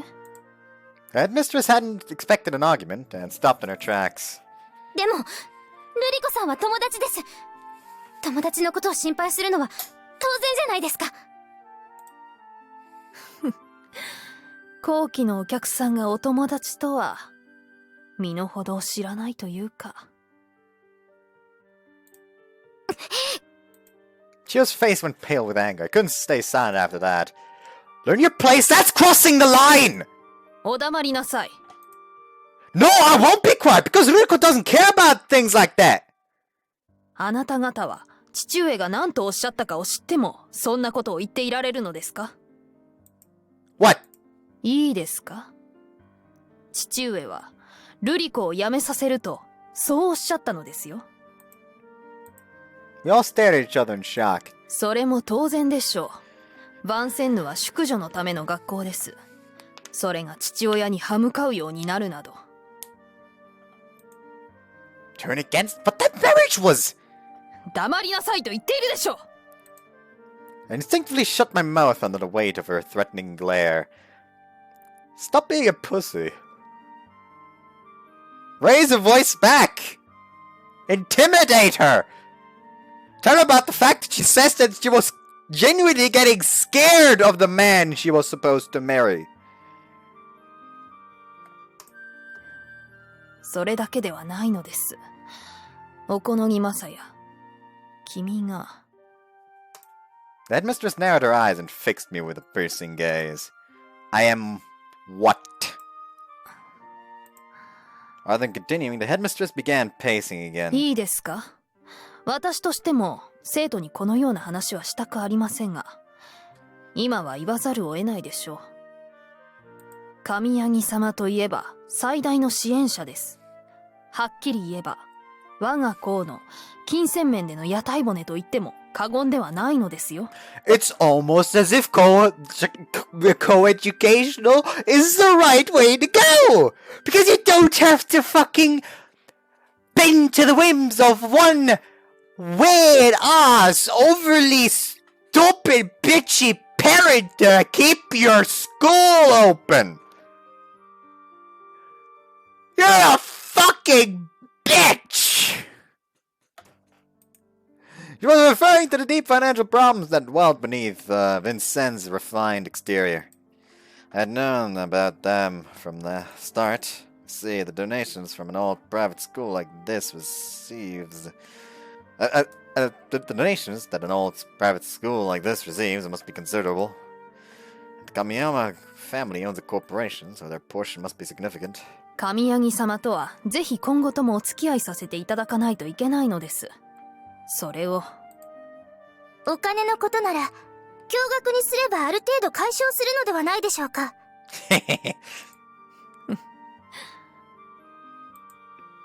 This is obvious suggestion caused the headmistress to let out a snort. そもそも、あの真面目な瑠璃子が無断で外出するなどということからしておかしいのです。具体的に言えば、あなた方の悪風に染められてしまったのでしょう。悪風ではありません。むしろ良風です。まだそんなことを言うのですか？知恵を身につけることが、なぜ悪いのですか？父上に歯向かうことのどこがいいのです？瑠璃子さんはむやみに反発するような人ではありません。でも、ことは結婚だから。リセ、私はプライベートなところまで見せていただいたのですよ。相手の男性はこれこれこういう人であると教えていただいたのです。それは素晴らしい男性でした。ええ、瑠璃子の相手として火の打ちどころがないでしょう。それを頑として断ってしまう。これは一体どういうことなのでしょうね。好きではなかったからということに尽きるんじゃないですか？連れ添ううち愛情など芽生えるものです。That's what they told Ruriko too, but she just couldn't accept it. つまり For once, she actually responded to me. I took that as significant and responded honestly. I'm saying that she didn't feel like she could fall in love with him in time. それはなぜでしょうね。Why? Because she wasn't attracted to him, I guess. 相手は火の打ちどころのない男性なのですよ。それなのになぜ魅力を感じないのです？ Why? Because people's feelings don't work like clockwork, I guess. 一般論としてはそうですね。だが、この場合は異なります。Just share the fact that she started feeling repulsed by him, and that she started to feel legitimate fear whenever meeting him. Just say that! Like, that is a legitimate reason to call off an arranged marriage! Like, I'm saying that like there is a reason to have an arranged marriage to begin with, because there isn't. But when you're legitimately fucking scared of your partner, of course you want to call it off, huh? まだとぼけるのですか？おこのぎまさや。I fell into silence, genuinely unsure of what she was talking about. いいですか？瑠璃子は見合いの席上でこう言ったそうですよ。自分には今気になる男子がいると。What? 我が校の乙女たち、ましてや優等生の瑠璃子にボーイフレンドなどいるはずがありません。瑠璃子が言及したのは君のことでしょう、おこのぎまさや。違うなら違うとおっしゃい。Going wrong? I said it plainly. よくもまあ悪びれずに。Is there a reason I shouldn't? Yes, there was a reason to be timid. Ruko had said it herself. I wish that Masaya could be my fiance. 理事の皆様、お聞きになりましたか？ Ignoring my question, the headmistress turned back to the adults lined up behind her. やはり瑠璃子は彼にたぶらかされたのです。たぶらかすなんて。そうでなければ、風変わりな理性、不良の彩香さん、後期から入った地方が一緒であろうと、校則違反などするはずがありません。やはり元凶はおこのぎまさやだった。そのことに異論はないと思いますが、いかがでしょう？ It was no one from the board, but a voice beside me that spoke up. 異論はあります。大いにあります。黙りなさい、リセ。いいえ、たまりません。そもそも校長先生は認識に誤りがあります。マサヤさんはたぶらかしてなんていませんもの。Actively. He hasn't actively seduced anyone. He did, however, just kind of accidentally seduce, like, 5 girls at this point, I think. 校内にとどまる話であれば、そうした青臭い言説にも目をつぶったことでしょう。ですが、今回は親御さんが出てきてしまったのです。瑠璃子の感情は結局致し方がないとしても、リセ、サタンを演じたことの罪は深いですよ。If anyone's the fucking devil here, it's you! それは旧約の中だけの話です。私は悪いことをしたとは思っていません。同感。私もです。Me neither. 呆れましたね。ならば聞きますが、旧友を退学に追い込んだことはどう思っているのです？ Well, if you're explaining things to him, I'm sure he'll understand. 本当に呆れさせてくれます。悪の元凶であるあなた方が一体何を話すというのです？ I keep telling you, this is evil! Headmistress waved a hand, ignoring my desperate protest. Just smashed the table into or something. Like that. Like, actually, let me see. Yeah, you could probably punch through that glass. Use intimidation. Wreck the place. Go fucking crazy! That would not work in his favor. Don't actually do it. ですが、ありがたいことに、お父上は退学に際して一つの条件を設けてくれました。それがクリアできるのであれば、退学を取り下げようと。その条件とはつまり、ヴァンセンヌが元の性質を取り戻すことです。性質？おこのぎまさや、君がやめなさい。What? In other words, the three other girls and I froze, our fighting spirit leaving us. 君がやめれば、今回の件は不問に付すとおっしゃってくれたのです。お父上は。He spoke the words very simply. I was finding it hard to breathe. I tried to think of a response, but nothing was coming. My mind was blank. ちょっと待ってください。ボートは、特待留学生の話はどうなるのですか？今さらそんな話に何の意味があるというのです。おや？外が騒々しいようですね。Headmistress strode quickly toward the door. I also noticed a commotion. It sounded like there were people assembled there. どうするのよ。She whispered to me, but I had no answer for her. おばあ様！ Lisa implored her, but the chairwoman only looked at her sadly and said nothing. 無駄ですよ。このことは緊急の理事会で決定したのです。理事長とはいえ、一人の意向で覆せるようなことではありません。The headmistress opened the door.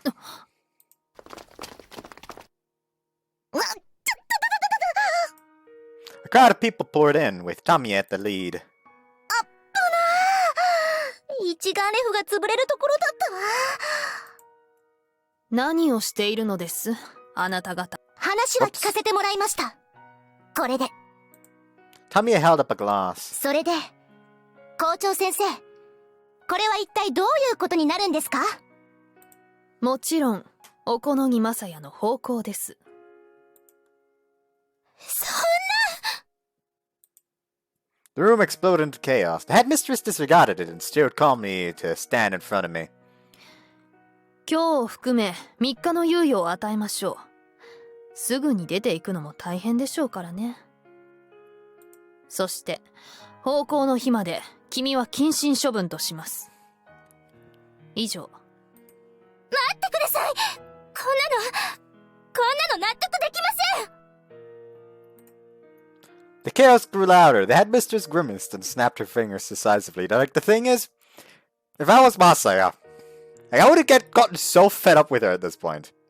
Like, and as far as I know, there's actually no way for me to, like, stay. So I would just look her in the eyes. Okay, I'll pack my things. It was an honor meeting the literal devil for the first time in my life, but, I guess I'll have to wait to meet you again in hell.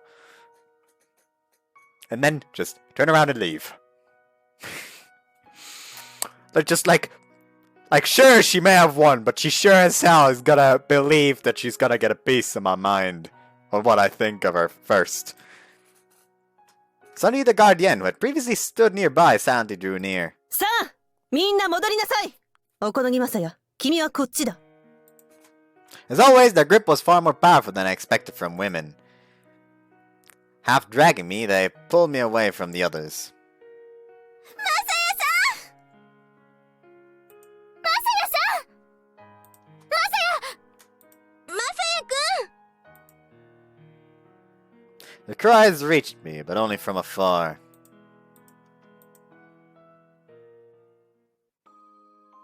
The end!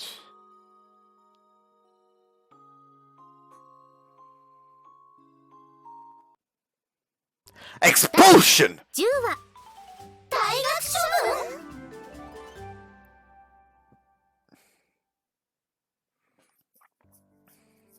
分？大変なことになりましたね、お姉様。まさかいきなり奉公処分などという話が出てくるなんて。でもそれも当然なのかもしれません。瑠璃子さんの家は途方もない資産家です。当然寄付金の額も莫大なものになるのでしょう。それと彼を天秤にかけるのであれば。Whoops, I gotta cut off there.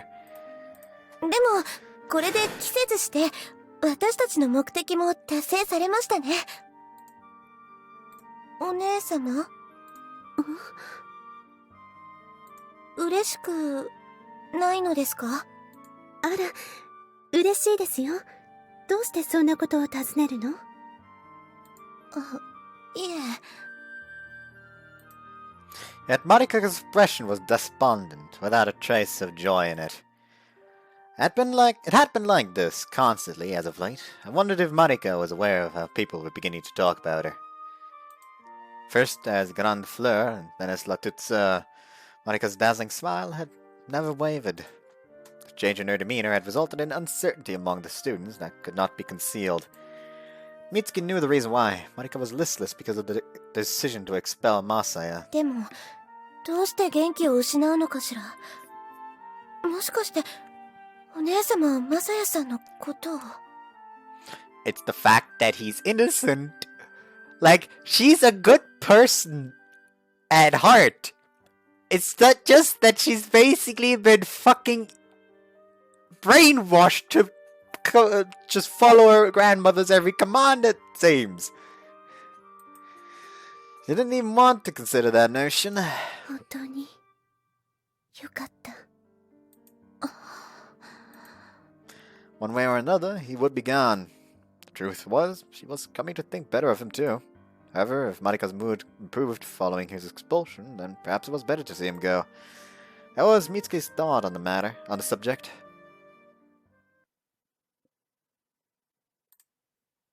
I opened the door softly, but naturally there was no point. I was caught immediately.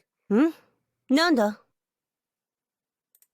I was met immediately by a sharp gaze from beside the door. I was hoping to go to the bathroom. トイレなら自室にあるだろう。 Guess that doesn't work. Well, it's blocked up, actually. 私が見てもいいが、もし事実と異なっていたら、その時はどうなるか。わかっているんだろうな。The guardian cracked her knuckles loudly. I don't want to find out, so I backed away slowly. I've been that way since the class ended. I knew I was on house arrest, but I didn't think they'd stick a guard at my door. I'd like to talk to people about what to do. But just talking wouldn't necessarily solve anything. Even I knew that. Anyway, her father was going to pull her out of school. After that, I was an insignificant transfer student. I had no choice but to withdraw. To leave this comfortable room in just 2 days' time. I had a home to return to, that apartment. I had paid 3 months' rent in advance, so there should still be time left on it. I had paid for the extension just in case. There was a possibility I'd be leaving in July anyway, after all. But I really like it here. Of course, it wasn't just the room. It was the school, and most importantly, my friends. Back to a lonely life, huh? The memory of wandering under that cold sky on the day just before I met Risa flashed into my mind.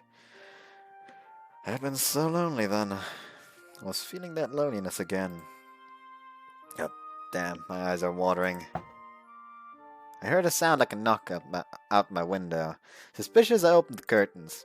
But on the other side, Risa stood, holding a finger to her lips. I swallowed my cry of surprise and quickly unlocked the window. ごきげんよう。Risa? なんて顔をしていらっしゃるのよ。もっと喜んだらどう？せっかく会いに来たのだから。Right. She pulled at my cheek jokingly. I felt a heat spreading in the area she touched. 私が一番乗りだったみたいね。Made it first? ここに集まるようみんなにメールを回したの。前後策を講じなければね。Countermeasure? But... けどはなし。弱気になるなんてあなたらしくないじゃない。Not like me? I guess not. Optimism is my one redeeming feature. 言っているそばから笑いに力がないじゃないの。しっかりしてくださいな、マサヤさん。Risa gripped my shoulders, firmly but gently. あなたがしっかりしてくれなければ、私たちもサポートできないじゃない。Right. Oh, crap, I can't cry now. Turned my face down to try to hide it, but then I detected someone at the window. 私が2番手か。残念。誰もいなかったらいいことでもしようと思っていたんだけど。もうこんな時に冗談はやめてください。そんなこと言って今まさにリセもしていたんじゃないの？違います。私は励ましていただけで。分かってる分かってる。結構片付いているのね。私とは大違い。こんばんは。Just then, Chiho arrived. はしごにちょっと手間取っちゃった。本物の火事だったらやばかったわね。Ladders? あんたは知らないか。今日だけ関係者にも見張りをつけられちゃって。Let's see. それではしごを伝って地面まで降りてきたってわけ。My room was on the first floor, so it was probably easy to get to from the ground. ルリコさんは大丈夫かな。Chiho looked back at the window, her expression concerned. 彼女あんまり運動神経良くないから。 With perfect timing, we heard a scream and a thump. 大丈夫かしら。 We ran to the window. Ruriko was just standing back up. お尻を打ってしまいました。大丈夫？柔らかいところでしたので。あはん、ルリコさんヒップ大きいものね。お尻のことではなくて地面の話です。そっか。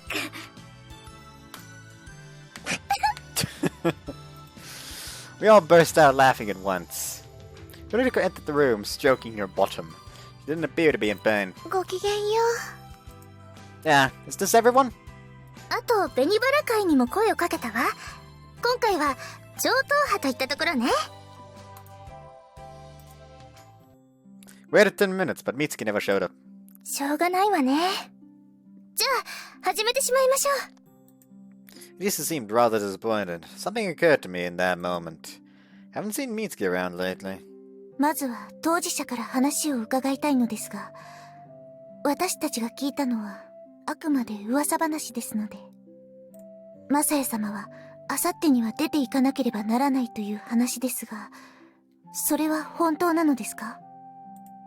Yeah. 交換条件というわけ。断れないのを見越しているんだから、お母様も頭が回るじゃない？ですね。ですが、たぶらかしたという噂は本当なのでしょうか？私にはどうも信じがたくて。間違っていますよ。本人が言うのですから、これは本当です。あ、やっぱり。もっとも、知らないうちに魔力に当てられたということはありそうですが。そうですね。マサヤ様の眼差しには、何かこう、体をビクンビクンってさせるような、不思議な力がありますから。Also, the satisfied smile on Konomi's face there. 私が騙されているとか、悪い考えを吹き込まれているという噂が立っているなら、心外ですね。お見合いをお断りしたこと、これは私にとって最良のことであると信じて疑いません。そのことは律子や好みにも宣言しておきたいと思います。わかりました。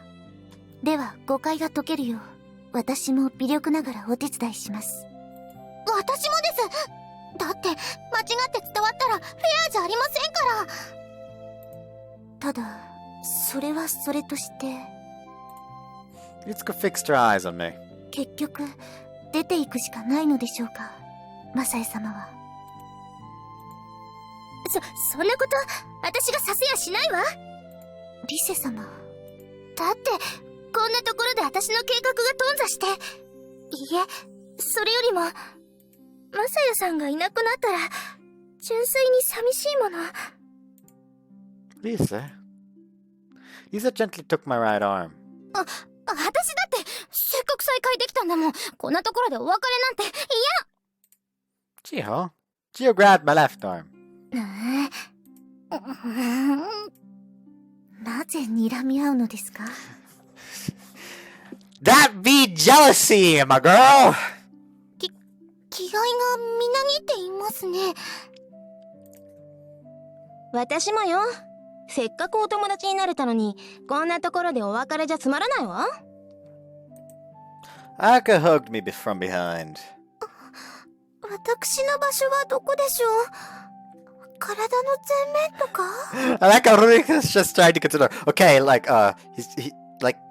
he got somebody, like, on the right, on the left, and behind. Where do I fit in? I guess I'll take the front? I don't know about that. 冗談です。ともあれ、私だってまだまだ一緒にいたいですよ。Ruriko? This is bad. I could feel my eyes starting the water. But I couldn't let them see me crying now. I pretended to cough. That night in March, I was all alone. I have so many friends. I coughed again. 皆様、ほどほどにしてはいかがでしょう。Everyone returned to their original spots and Risa spoke up. ここはやっぱり、万世の作法にのっとって、民意を形成するべきだと私は思うわ。民意？マサヤさん、あなたが無理やり連れて行かれた後、私たち言ってやったのよ。校長先生、あくまでマサヤさんを奉公にするとおっしゃるなら、私もそうしてください。何を言うのです。バカバカしい。バカバカしい？どこがですか？彼とあなたと一体何の関係があるというのです。友人です。それではいけませんか？友人が退学するからと言って退学していては。私も辞めます。私も。言ってはなんですけど、たった一人の保護者に左右されるようでは、万世のに幻滅しないではいられませんから。生意気よ。私も辞めます。Yeah, you're doing this to keep Ruriko. Like, you're doing this to keep Ruriko, but by doing it, you will lose her! バカおっしゃい。 You fucked up! バカなことではないと私は思っています。You're the ridiculous one here, bitch! 何を一体何を考えているのです。あなたを救うためではありませんか。それを。人を売って私は何を得られるのでしょう。銀貨30枚ですか？あのユダのように。おこのぎまさやをキリストになぞらえようというのですか。承知しませんよ。 Fucking look at his name! It sounds like Messiah!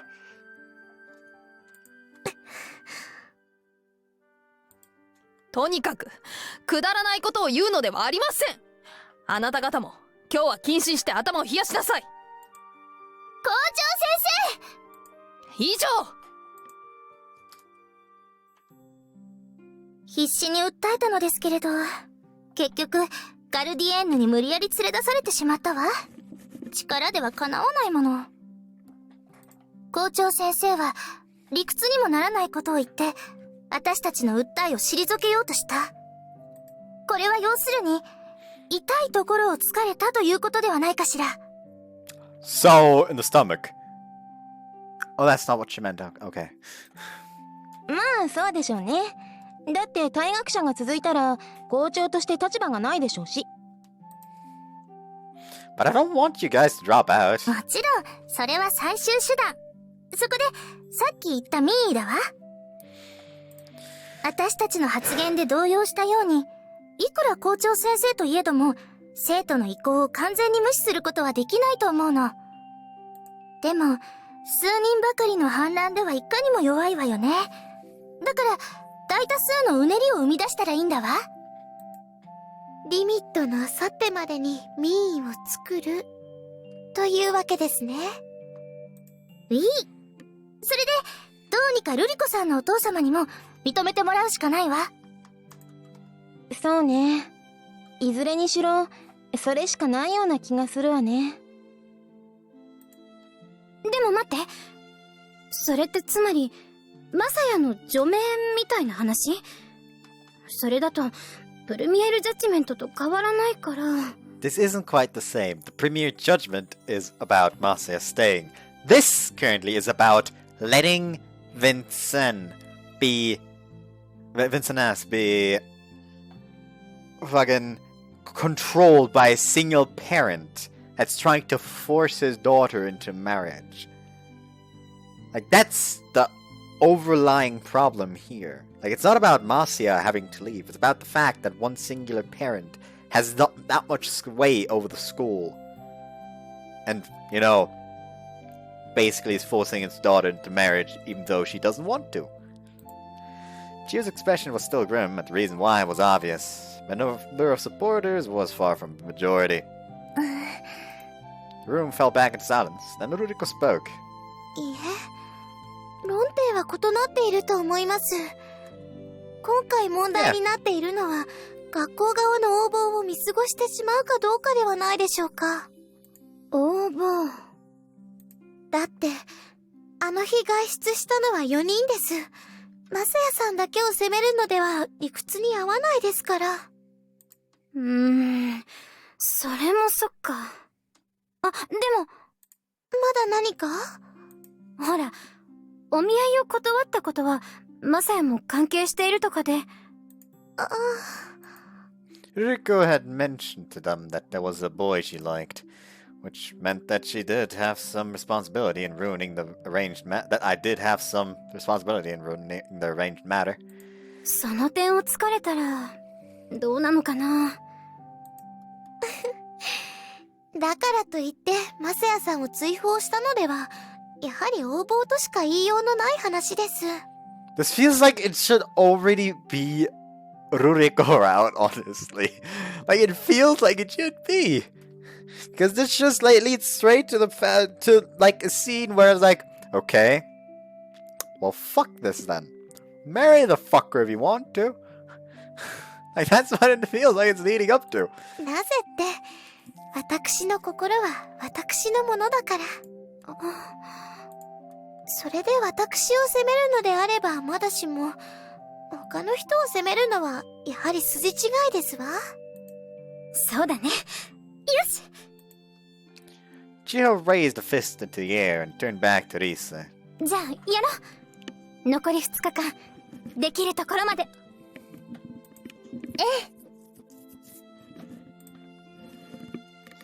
The two exchanged a handshake. They had never seemed to get along poorly, but this was the first time I had ever seen them this unified. Ayaka placed her own hand atop theirs. 私もたまには頑張りましょうかしらね。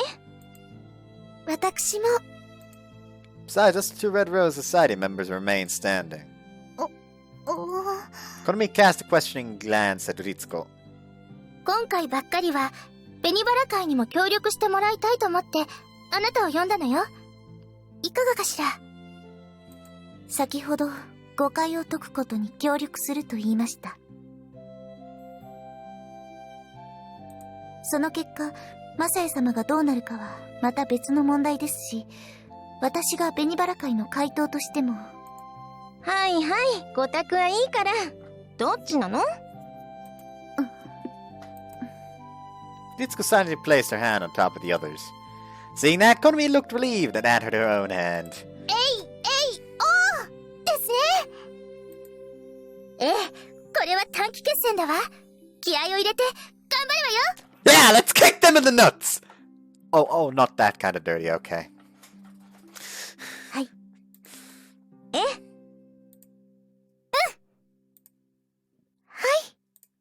Sure. I bolted upright as I heard a knock at my door. We released the handshake and exchanged a nervous glance. Wait a minute, please, I'm, changing. どうしよう。Evacuate! どうしようって、こんなところ見られたら、今度こそ身動き取れなくなってしまうわよ。And, out on the veranda. They all moved together like a school of fish, but there wasn't enough space for all of them there. 外に出てしまった方がいいかしら。 But they might hear you. まだか。 Almost! I'm kinda naked here! あんたね。バカ者。どうするのよ。まさやくん、決めてよ。Okay then, Ayaka, you hide under my bed. 了解。 Ritsuko and Konomi, go to the veranda. 2 people should fit out there. わかりました。 I'd left 3 people. Risa and Ruriko wait in the bath. 了解。わかりました。私は On the toilet? 私に一番微妙なところを割り振るのね。No, that was my intention. Oh, how about the closet then? そっちの方がいい。 Okay then. いい加減にしなさい。開けるぞ。 Why does she have to be so persistent? What was she going to do if I really was naked? I opened the closet forcefully and shoved Chiho inside. どこ触ってるのよ。 I didn't have a choice. Chiho let out a squeak. I got the closet door closed almost the instant the door to the room opened. ん？今何か妙な物音が聞こえたようだが。It was just the sound of the closet closing. I only just finished changing now. 着替えが終わったという割にさっきと同じ格好のようだが。I have a few copies of the same outfit. I'm kind of obsessive like that. まあいい。君もあさってにはここを去る。多めに見よう。Fuck you! For the first time I noticed that there was someone standing behind the guardian. マリカ、あなただから特別に通したのです。手短に願いますよ。Just don't sit on the bed. はい。ありがとうございます。 Marika. Couldn't hide my surprise at seeing her. Guardian left the room, and Marika slowly approached me. ごきげんよう。 Hi. That was the first time I had spoken to her since that night she visited my room. Can I help you? Marika smiled at me serenely, just as she had on the day we first met. This time is different. Couldn't quite grasp how, but it was definitely different from her old smile somehow. まさやくん、 Yes? あなたは正しい人かしら。 Huh? あなたは偽人かしら。それともマムシの末とも罵られたような人かしら。 What?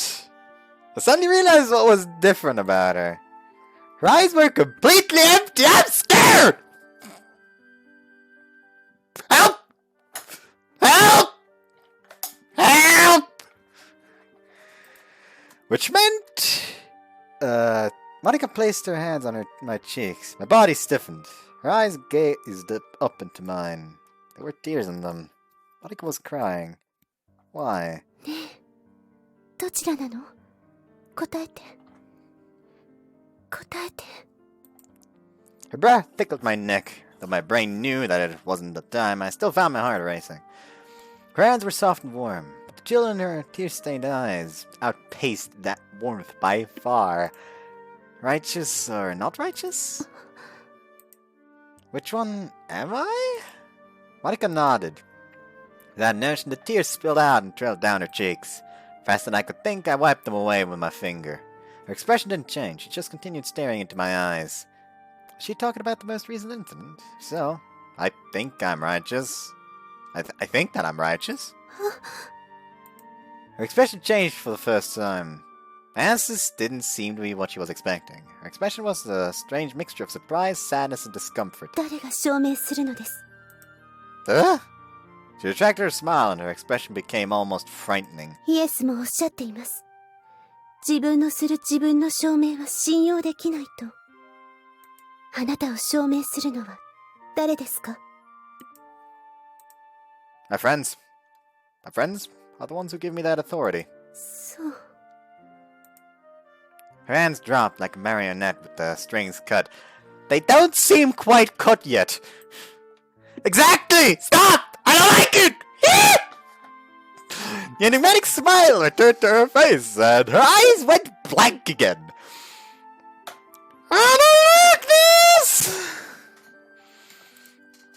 I was starting to really worry for her. そうなの。 Monica. She turned on her heel, ignoring my call, and then she walked out the door. いやー、びっくりしたわ。もう心臓が止まるかと思ったわね。Ayaka and the others came out of hiding. 何かあったんですか？声からマリカ様が来たということは分かったのだけど。 Naturally, the two on the veranda couldn't see anything due to the curtains and looked at Ayaka with interest. Chiyo had her head tilted unhappily. She must have seen everything through the seam of the door. With 4 sets of eyes on her, Ayaka finally smiled. マサヤくんがクローゼットに隠すどさくさに紛れて千穂のお尻を撫で回したの。I did not cop a feel! 冗談冗談。ちょっと触っちゃっただけよね。さて、本当のことはというと、まさかのベーゼよ。マサヤくんとマリカによる。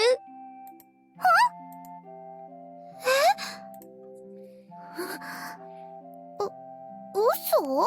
Yes, I am! Of course she's joking. なんだ、嘘だったのね。まあ当たり前か。いやでもなんだか雰囲気は妙だったわよ。だってこうマサヤの顔に触れて。 Whoops. Chiyo demonstrated on Ruriko. じーっと見つめていたの。 With dead eyes! あらまあ、これでは確かにベーゼの一歩手前。もう私いつ飛び出してやろうかと手のひらに汗かいちゃったわよ。 Did you forget why you were hiding? だって。 Well, I thought she might try to kiss me too, but that last step makes all the difference, right? まあ確かにセリフ自体は告白っていうのとは全然違っていたけど、でも雰囲気は抜群だった。 What do you mean, a real mood? 結局どういうこと？そもそもなぜマリカ様がマサヤ様の部屋に？マリカ様も呼んだのですか？ Hello? いいえ、マリカ様は呼んでいないわ。では何のご用だったのでしょう。こちらは声が聞き取りづらかったのですが。 Whoops. I don't really know myself. She kept asking about whether I was righteous or not. 正しいのか正しくないのか。 Like Gio said, it wasn't a lovey-dovey mood at all. It actually made me really nervous. 不安？ Marika was acting really strangely. まあそうね。これは冗談抜きで、あの子なんか変だったわよ。変に思い詰めていたような。 Yeah, I wonder what could have happened to her. マリカ様はいつも正しくあろうとしている人なの。 Huh? よく言っていたもの。心も言動も常に正しくありたいと。 Wow, I guess that's what you expect from the elected lead of the student council. She's amazing. じゃああれなのかな。マリカっていつもフェアではあるから、本当は男なんか追い出したい。でもその理由が見つからない。それで柄にもなくイライラした。かもしれないですね。 Huh? But then? I was already set to be expelled in 2 days. My friends were obviously going to work to have that overturned, but Monica didn't know that. In other words, she should think the awful man was going to be gone soon. So why would she still be annoyed? まあいいわ。とにかくこれからの2日間は学校の応募を断固阻止することに集中しましょう。 Everyone was in agreement, and I decided not to voice my lingering doubts. No, fucking voice them.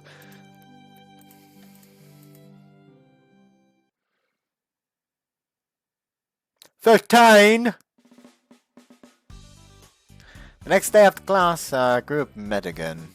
Of course, the guardian outside my door was as vigilant as ever. They came in through the veranda. It appeared that it never occurred to anyone that the ladylike fille de la Vincent would do something like that. 今日は一日冒険についての真実と学校がいかに横暴かを解いて回ったわ。気分は三条の水君といったところね。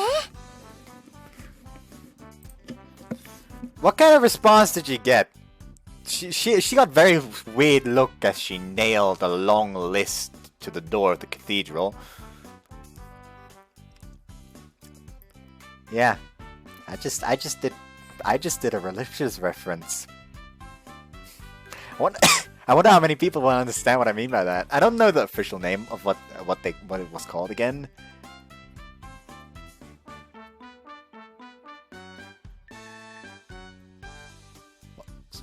Like, I think the German word was something like Turbotschlag or something like that. Hold on.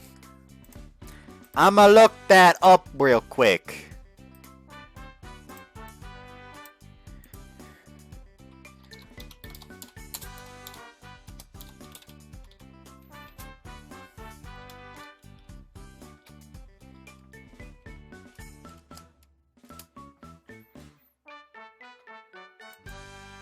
Ah, there we go. That was it.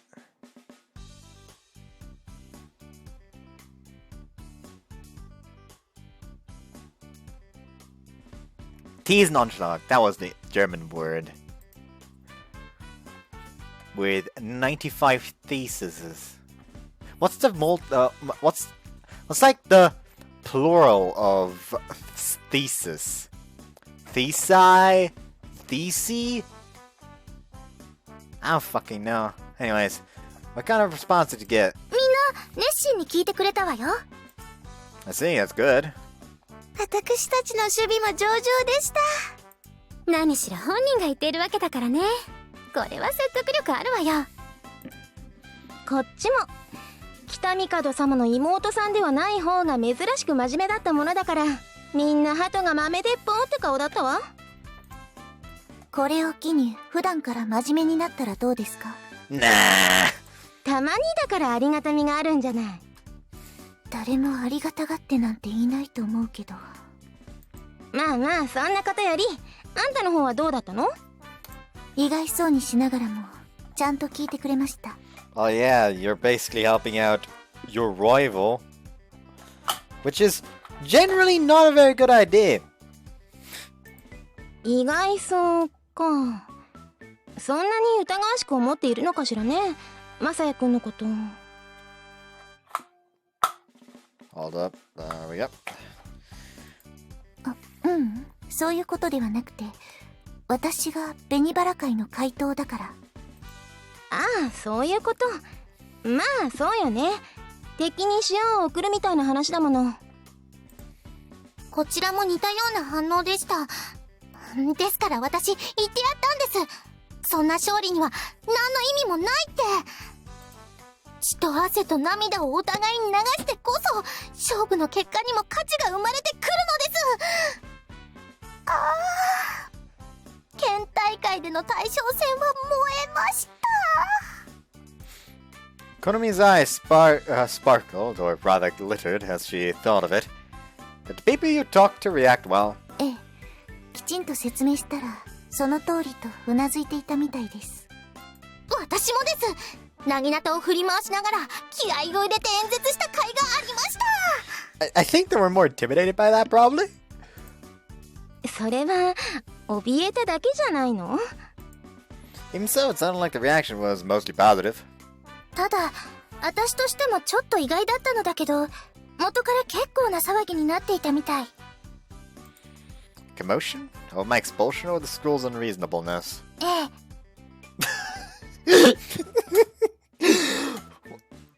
A commotion? Over the first topic or the second topic? Yes. 何が意外なものですか？あら、タミエさん。分かってます、分かってます。これでしょ？ Tommy pressed a finger to her lips. タミエったらよくわかったわね。私たちが集合していること。彩香様ったら私の一面をお忘れ？なるほどね。リセさん、別に意外ということはないんじゃない？ Tommy pulled out a newspaper as she spoke. Oh, that's right, it's already in the newspaper. 当然よ。だって大事件ですもの。I've been in my room all this time, so I didn't know. Can I see it? もちろん。 I took a quick glance through. Expulsion crisis, huh? 総力取材したんだもの。今回の報道は一大センセーションを巻き起こしているわ。まあ報道部もすごいとは思うのだけど。It's censorship time. 私が言いたいのは、記事の元となった事実がなぜ生徒たちに衝撃をもたらしたかということなの。Hold up. というと？だって最初からその事実に興味がないのであれば、みんな見向きもしないでしょうから。でもやっぱり気になるんじゃない？生徒が退学処分で学校側も乱暴で。 It could happen to all of them if one case was shown. 普通はそうだと思うわ。でもここは万世ヌだから。そうね。良くも悪くも従順な子羊のようなのがフィウドラ・バンセンヌの特徴だし。 In other words, Vincent's traditions would be to accept my expulsion without comment. Maybe the headmistress had expected that. Maybe that's why she came down so hard on me. 確かに意外な反応ではありましたね。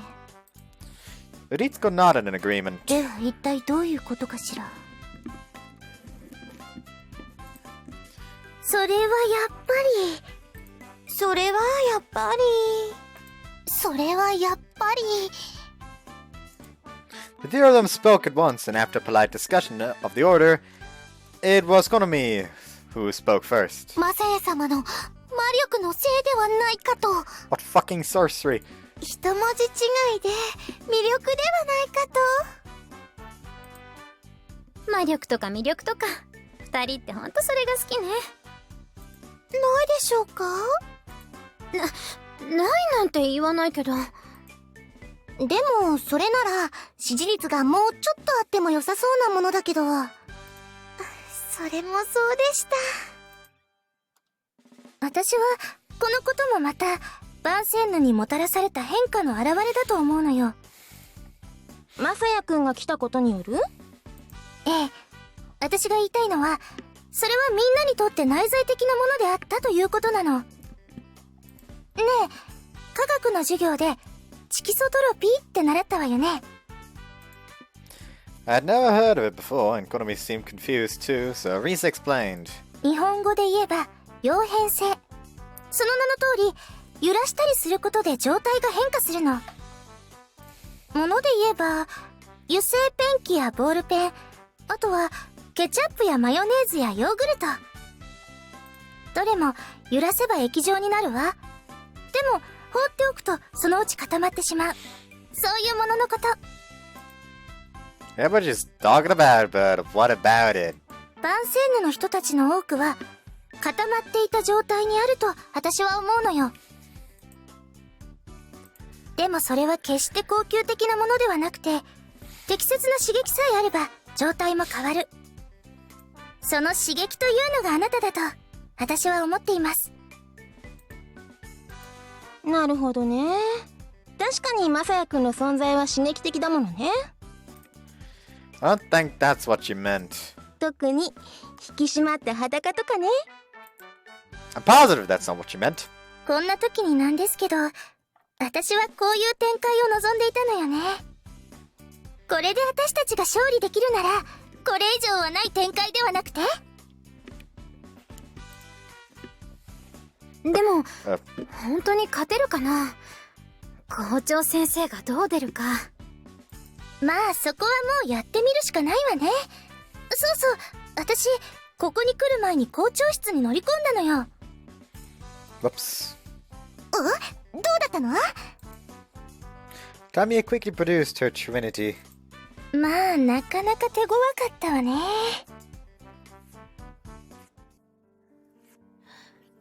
聞きましたよ。何かいろいろと解いて回っているそうですね。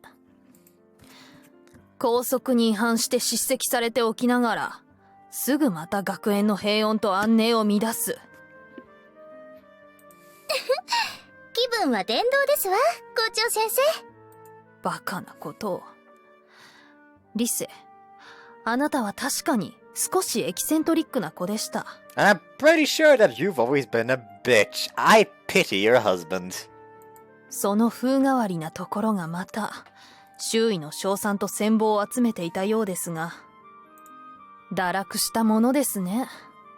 まあ、男子と触れ合っていればそれも当然ですか。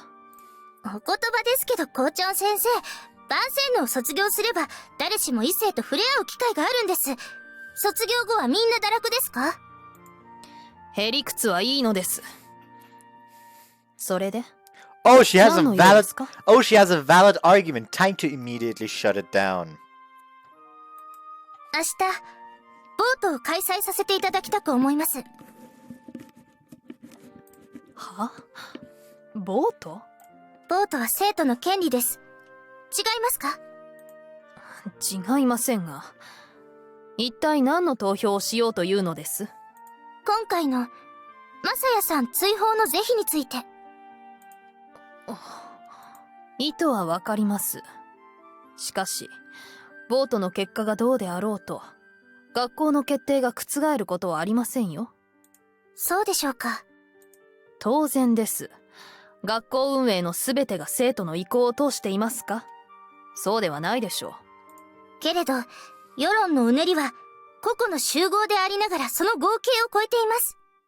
それがどうしたというのです？世論の大きなうねりは、時に学校組織という巨大なものをも飲み込むことがあるかもしれないということです。まあ、やってみることです。ええ。確かにボートは生徒の権利。それは我が校の伝統なのだから。なかなか頭にくる言い草じゃないこと。ますますファイトに火がつくというものだわ。そうだね。とにかくやるしかないよね。ええ。 But what would the students have to say? That was something we just had to find. We just have to find out.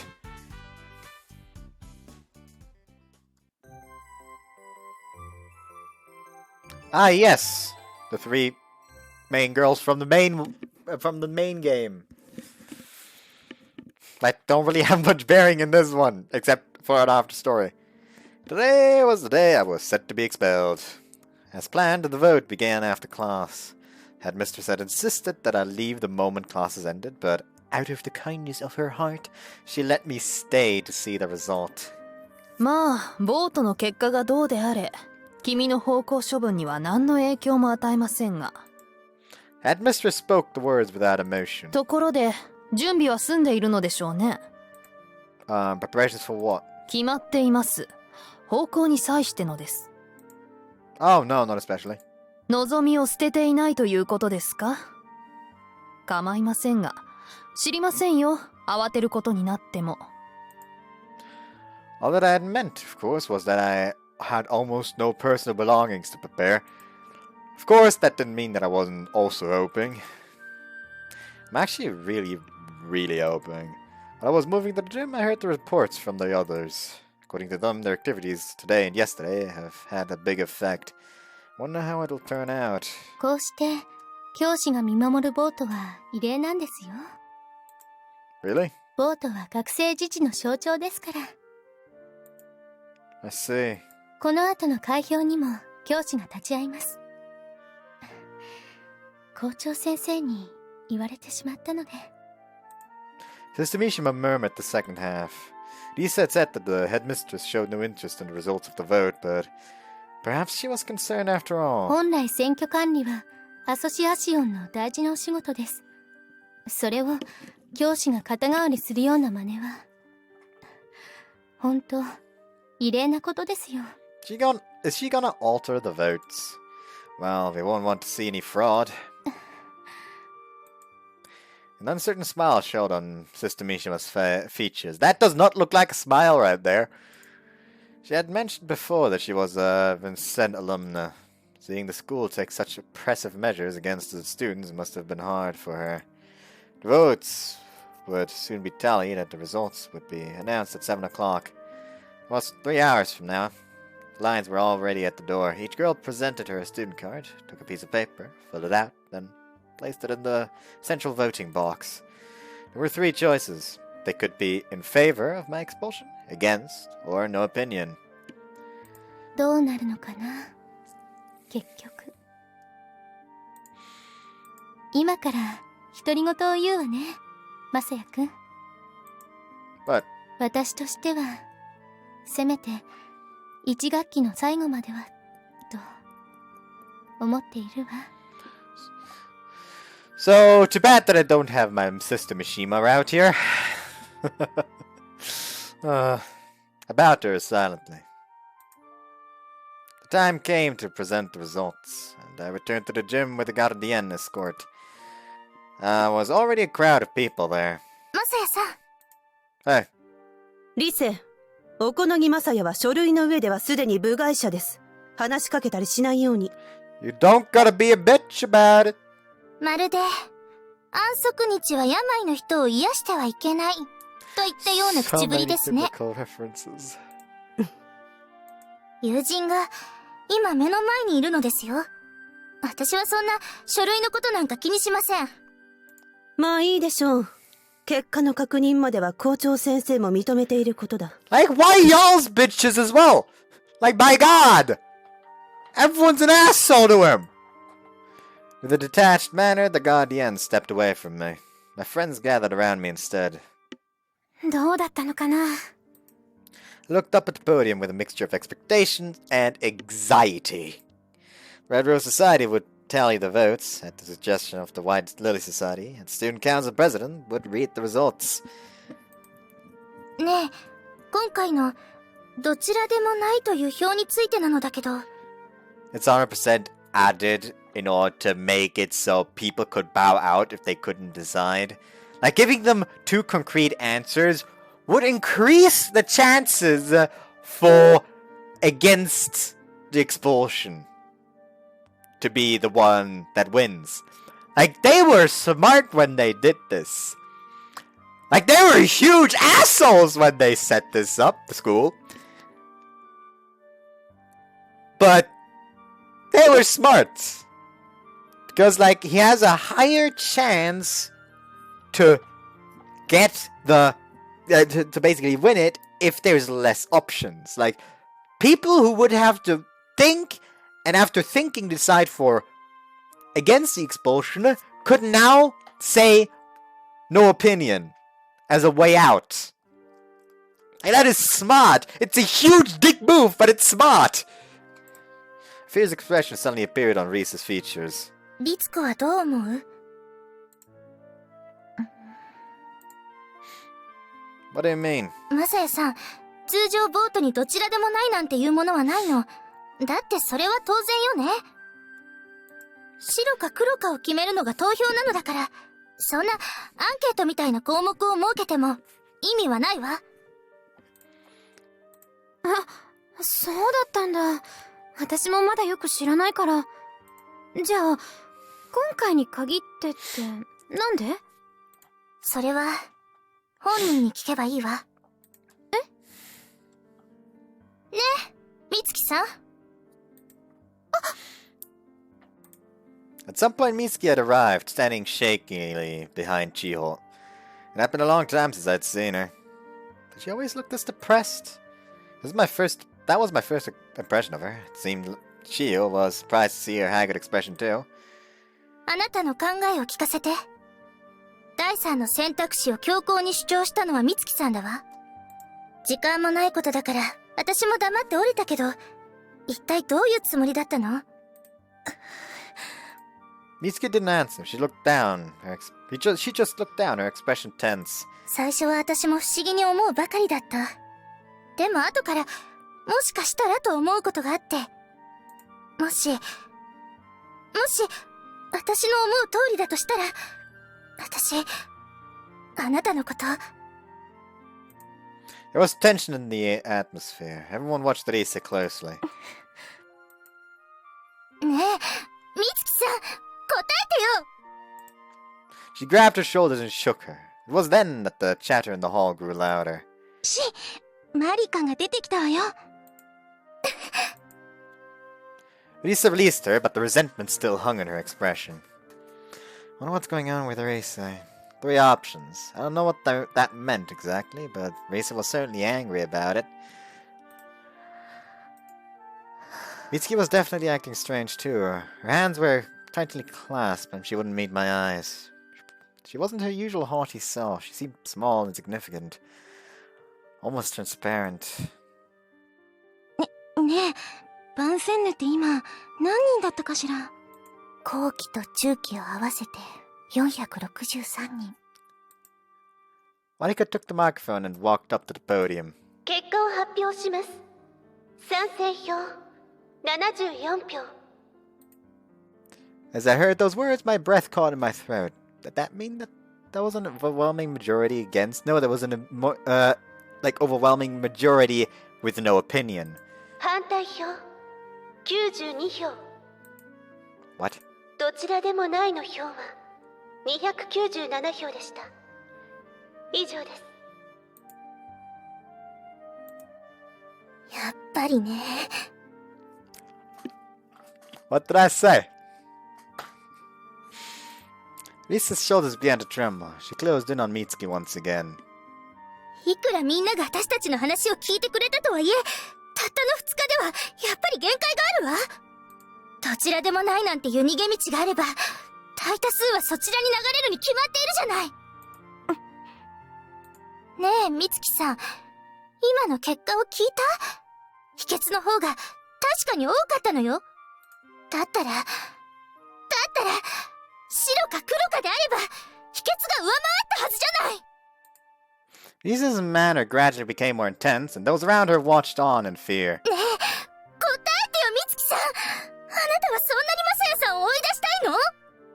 それともそんなに私のやることに反対したいの？ねえ、答えて。うるさい。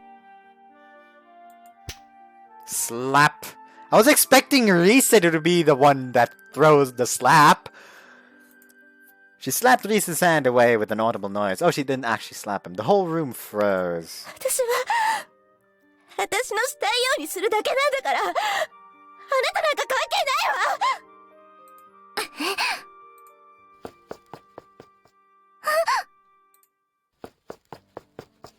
Risa was about to follow her, but someone moved to block her way. どこに行こうというのです？校長先生。今回のボートの発案者はあなたですよ。最後まで責任を持ちなさい。方向には反対という票の方が上回りましたけど。バカおっしゃい。最大多数は何でしたか？もっともボートの結果がどうであろうと処分に変わりはないというのは前もって伝えていた通りです。さあ、おこのぎまさやを連れ出してください。はい。Guardian closed in on me. 待ってください。待った。待ってください。You guys, what the fuck was that noise just now? What the fuck? I think I somehow weirdly breathed into my microphone. Or like, I don't know what it was, but it just sounded like... Sorry, just like really blew really hard into my ear. That's what it sounded like. It didn't feel like it, but it sounded like it. One by one, they raced to my side. Going to be tripped on the way. Ritsuko kept her distance at first, watching them. But then she nodded firmly, stepped forward and joined her place in the ring. リツコ、あなたまで一体何を？私は一度決めたことを変えるのが嫌なだけだわ、母さん。The guardian looked towards the headmistress, as if to ask her what to do. The headmistress didn't seem to notice their gaze. She just looked dumbfounded. Ah! What is it? Suddenly I heard a cry. It came from the entrance of the room. The students parted like waves. 3 people walked through the path they formed. どうしたの？私の両親です。それとあの人は、ルリコさんの？お見合いの相手です。Yuriko's parents and her former fiancé walked towards us. どういうことでしょう、神谷様。我が子は父君の対応でさえ一定のスペース以外お断り申し上げております。それが赤の他人まで連れてこんなところまで。看過できませんね。That was the headmistress for you. Even in the face of her greatest supporter, her love of decorum went straight to her bones. いや、申し訳ない。彼がどうしてもというので。Her father had an imposing appearance, yet he hunched over and bowed humbly. どうしても何だというのです。見合いがご破産になった原因をこの目で見たいというのでね。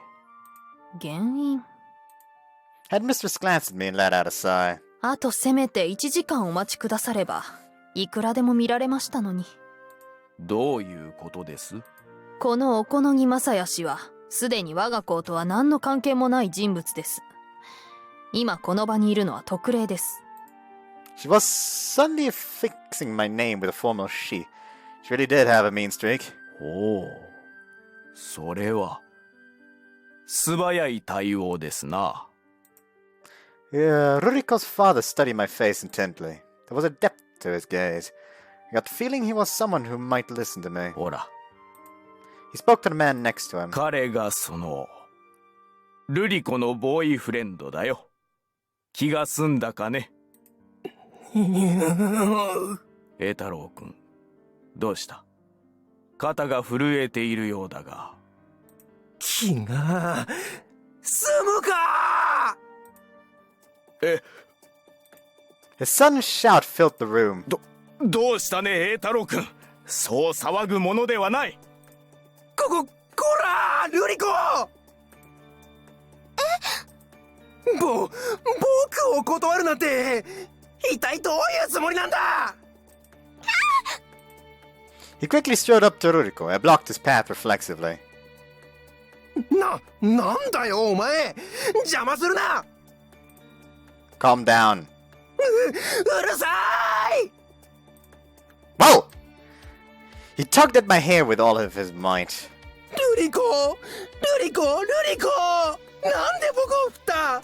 なんで僕を断った。なんで僕の Like that voice does not fit him. It fits his behavior because by God he's acting pathetic. And sure sounds like it as well. But it doesn't suit the face in my opinion. なんで僕の思い通りにならないんだ。 He's also a fucking spoiled brat apparently. 好きだったのに裏切り者、この裏切り者。His body was slender, but it was surprisingly strong. This bastard came here to attack Ruriko. やめなさい。ズリア。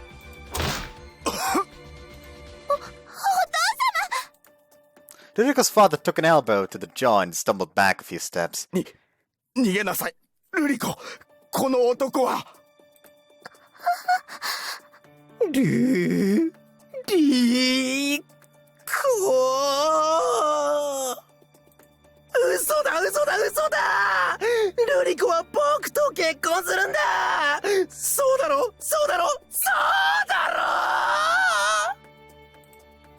Ow! Hey, cut it already! I was finally getting mad, so I gave him a hard shove. At the same time, I tripped him, sending him falling on his backside. No. He looked up at me, legs spread. His precisely styled hair was now in disarray, and he looked rather pitiful. He's been sounding pitiful! He's been acting pitiful! Heard everything you said, just what the hell is wrong with you? My scalp throbbed in pain, but it was more his words that enraged me. Why are you so selfish? Don't you care how Ruriko feels? でも前まではルリコだって楽しそうだったんだよ。楽しいわけではなかったのですが。結婚だって納得していたみたいだった。それなのに。そ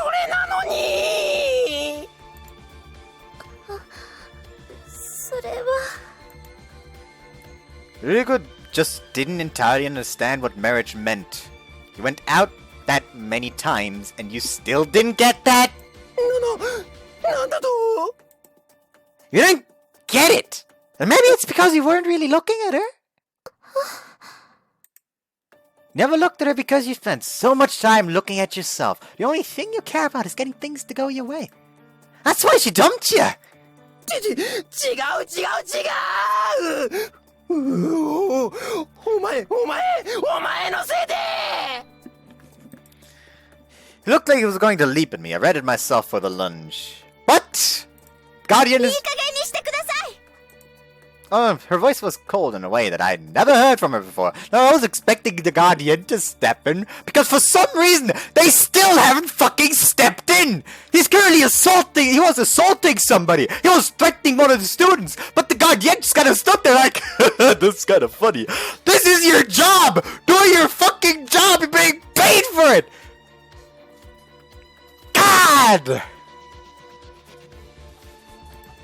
Antonin was halfway to his feet when he froze.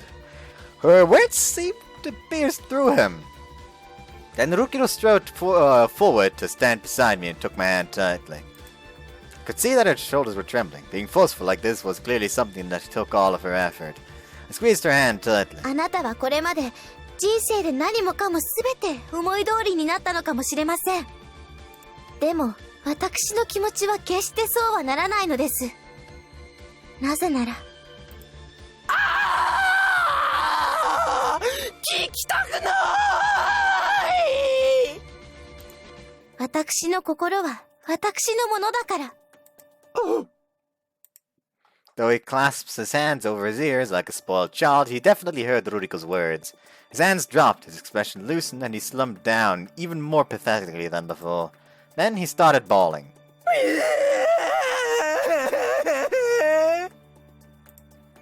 Wow. Just look over at Ruriko's man. Where did you find this sorry excuse for a man? 連れ出してください。 Finally! 了解です。 Do you not have a mind of your own? Do you not have the ability to discern a fucking situation as dangerous? The Guardian dragged him out mercilessly, and his wailing voice receded into the distance. 驚いたな。今の今まで見どころのある青年だとばかり思っていたのに、好青年ぶりはまるきり演技だったのか。お父様、大丈夫ですか？ああ、うん。なんてことはない。よかった。ルリコ、すまんな。今回はパパの見る目がなかったようだ。ともあれ、断って本当によかった。あんなのが神谷木家の婿、いや、ルリコの伴侶になっていたかと思うとゾッとする。Watching him now, I realized that he really was thinking of his daughter's happiness. しかし君、He stroked his struck jaw and examined me again. 例の特待留学生というのが君なんだろ？ Yes? 校長先生。何でしょう？ルリコの退学の条件ですがな。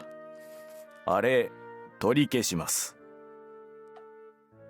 は？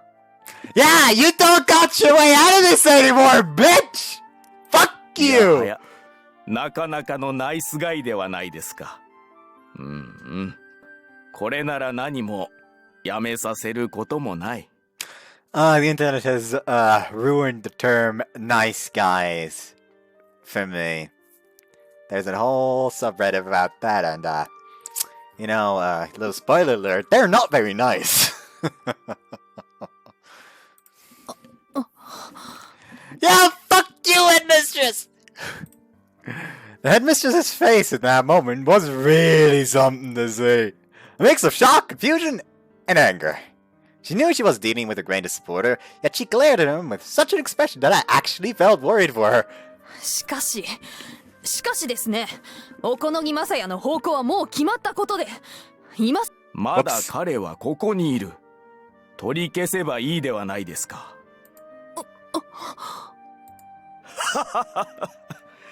いや、これで丸く収まりましたな。待ってください。せっかくの機会だというのに。はあ、機会とは。今だアリサさん、みんなに。みんな、もう一度ボートをやり直すわ。今度こそははいかいいえで。マサヤさんを方向にしたいという人はあげて。じゃあ、方向に反対の人。Everyone present raised their hands. I felt a warm emotion spreading in my chest. 君、人望もあるようじゃないか。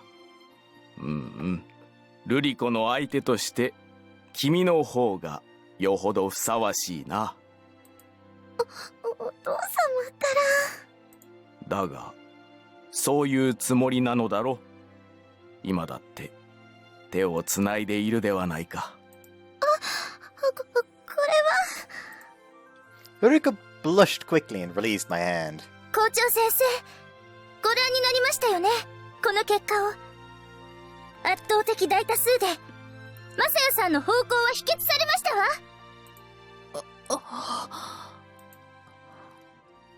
わかりました。Yeah, you lost, bitch! It was the first time I had ever seen the headmistress so disheartened. I think I've never said the word bitch so maliciously so often in a game. And we're still in the common route!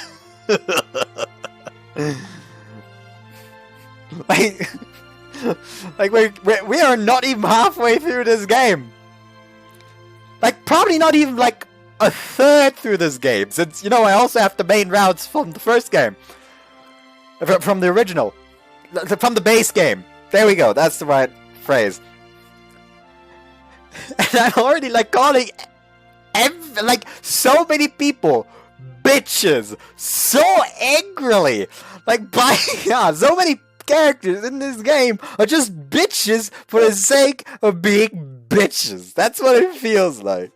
Like, they just have one singular trait. Bitch. Like the fucking exceptions for that are Marika, who's basically brainwashed, and Mitsuki, who puts too much faith in Marika and therefore lost her ability to think for herself. Like, by God.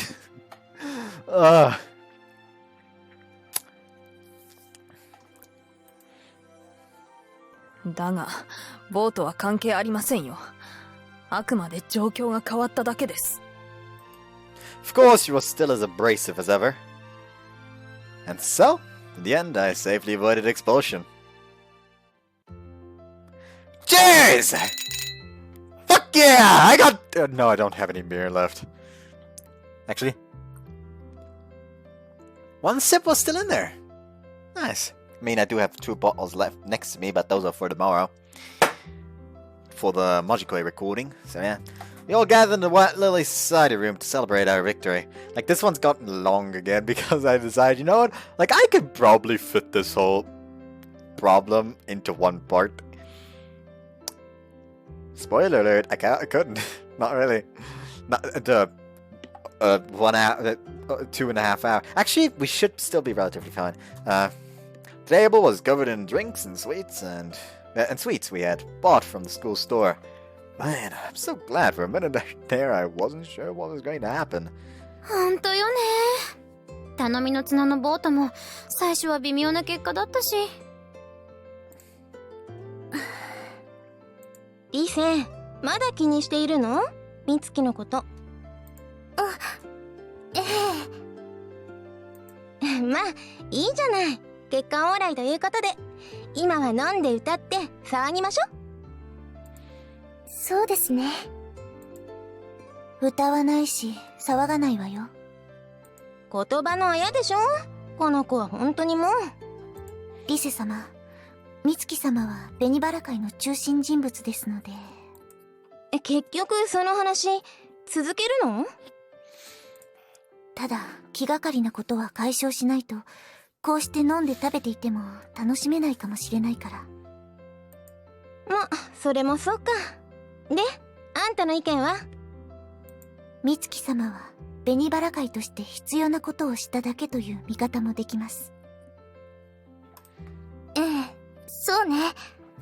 ただ私、やり方に納得できないのよ。美月さんは本来もっとフェアな人だわ。それがあんな、確かに私も感情的になったのは認めるけど。A sad smile appeared on Reese's features. 彼女とは一番の仲良しだったから。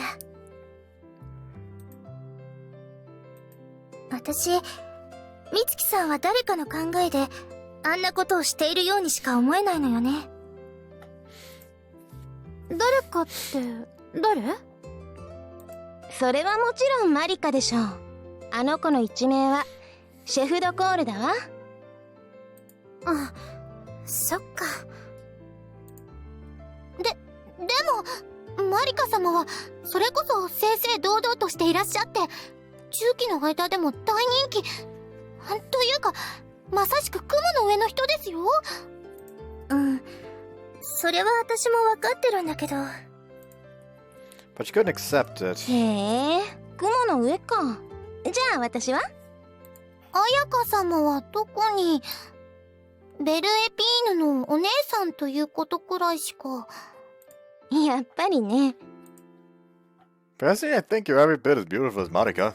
あら、お上手。嬉しいわ。じゃあご褒美にポッキン口で食べさせてあげる。As she spoke, she picked up one of the rod-like chocolate treats and held it towards my mouth. 姉さんったら何やってるのよ。And reached out from beside her, and the pumpkin disappeared into Ritsuko's mouth instead. まあ、美月さんのことはそれくらいにしましょうか。Risa smiled again. The atmosphere of the room relaxed. She must be extra sensitive to it because they were such good friends. 改めて、乾杯。では、私はお先に。あら、どうしたのよ。私は紅バラ会の怪盗です。今回の結果に個人的には納得していますが、それ、マサヤ様の残留を祝うことは、立場上どうかと思うから。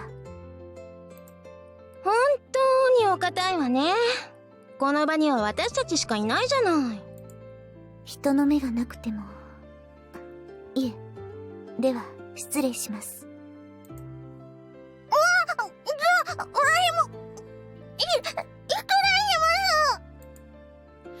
Konomi, her cheeks stuffed with candy, dotted her eyes around the room before running off. 瑠璃子様が羨ましいわ。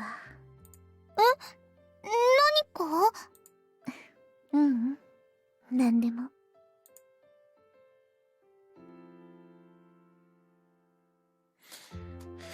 Even if there are no eyes watching, I don't want you if she's talking about Tommy. いえ、きっと神が見ていらっしゃるとでも続けようとしたんでしょうよ。まったくクリスチャンでもないくせに。それにしてもさっきの君かっこよかったぞ。Ayaka poked at my cheek. I never heard anyone at Vincennes say "way cool" before. どうでもいいところに反応するのね。私も感心したわよ。さすがはマサヤさんって思ったわ。It's nothing. 動きも早かったもんね。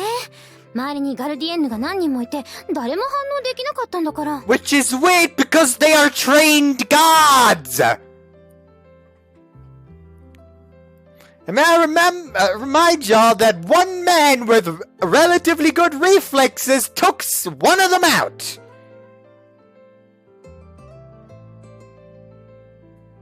Like, are you sure you're not overpaying them? Well, I was just the closest one there. またまた謙遜しちゃって。ルリコのお父様だって感心していたじゃない。ねえ。Despite being mentioned in the conversation, Ruriko continued staring out into space. どうかした？そういえば、さっきから一言も喋っていないみたいだけど。Her face is bright red. I don't think there was alcohol mixed in with the drinks. 学校にそんなの売ってないわよ。ルリコさん、体調でも悪いの？ The school is boring.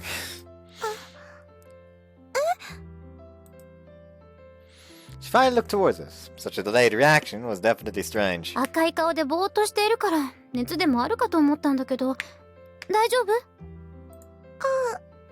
え、大丈夫です。先ほどのことを思い出していただけですので。ああ、なんだ、そういうことか。Rika placed a hand on her cheek and sighed. Must have been scary having him advance on you like that. その、 Just a minute, going to the bathroom. 私、とうとう恋という感情を知ったみたいです。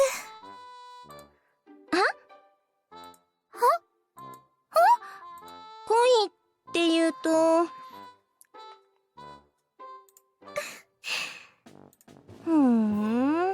なるほどね。またライバル出現ってわけね。ライバル？誰のことを言ってるんですか？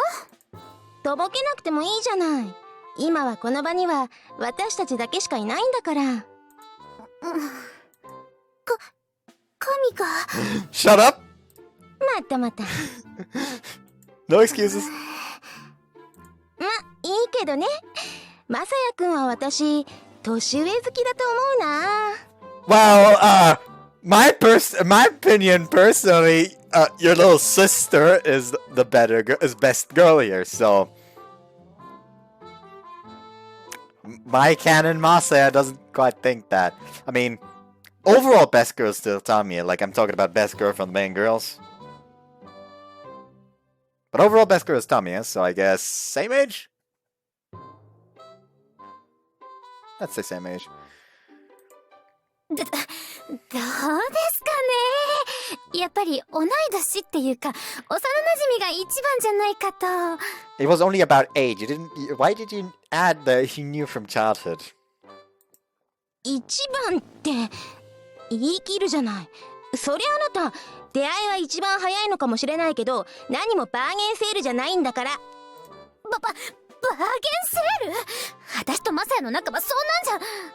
じゃあどんな仲？幼馴染ってどういう関係ですか？それは小さい頃お医者さんごっこをしたような仲というか。本当にそれ。すみません、嘘です。男女に分かれないでいい頃、一緒に銭湯に入ったくらいです。それでもなかなかやるじゃない。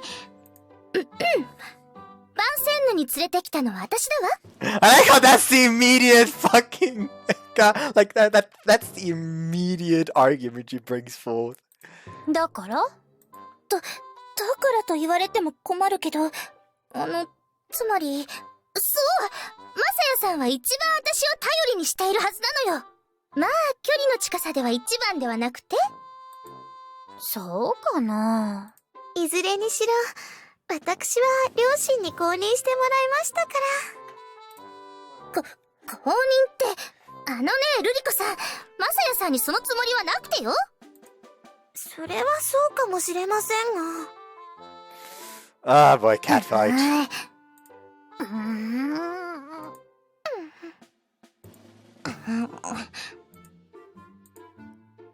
I'm back! Huh? For some reason, the atmosphere felt very heavy. What happened? Did you all have a fight? あなたのせいよ。あんたのせい。マサヤさんのせいです。君のせいでね。君のせい、君のせい、君のせい、私。I'm like, it feels very awkward to sing in Japanese. Even if I sing horrible as a joke, and I really need to listen to the Bunny Girl Senpai opening a bit after I'm done with this. Huh? But I wasn't even here. むしろ、いなかったからあんな話に発展したんだわ。I couldn't help but think they were all acting pretty unreasonable. The end. Yes.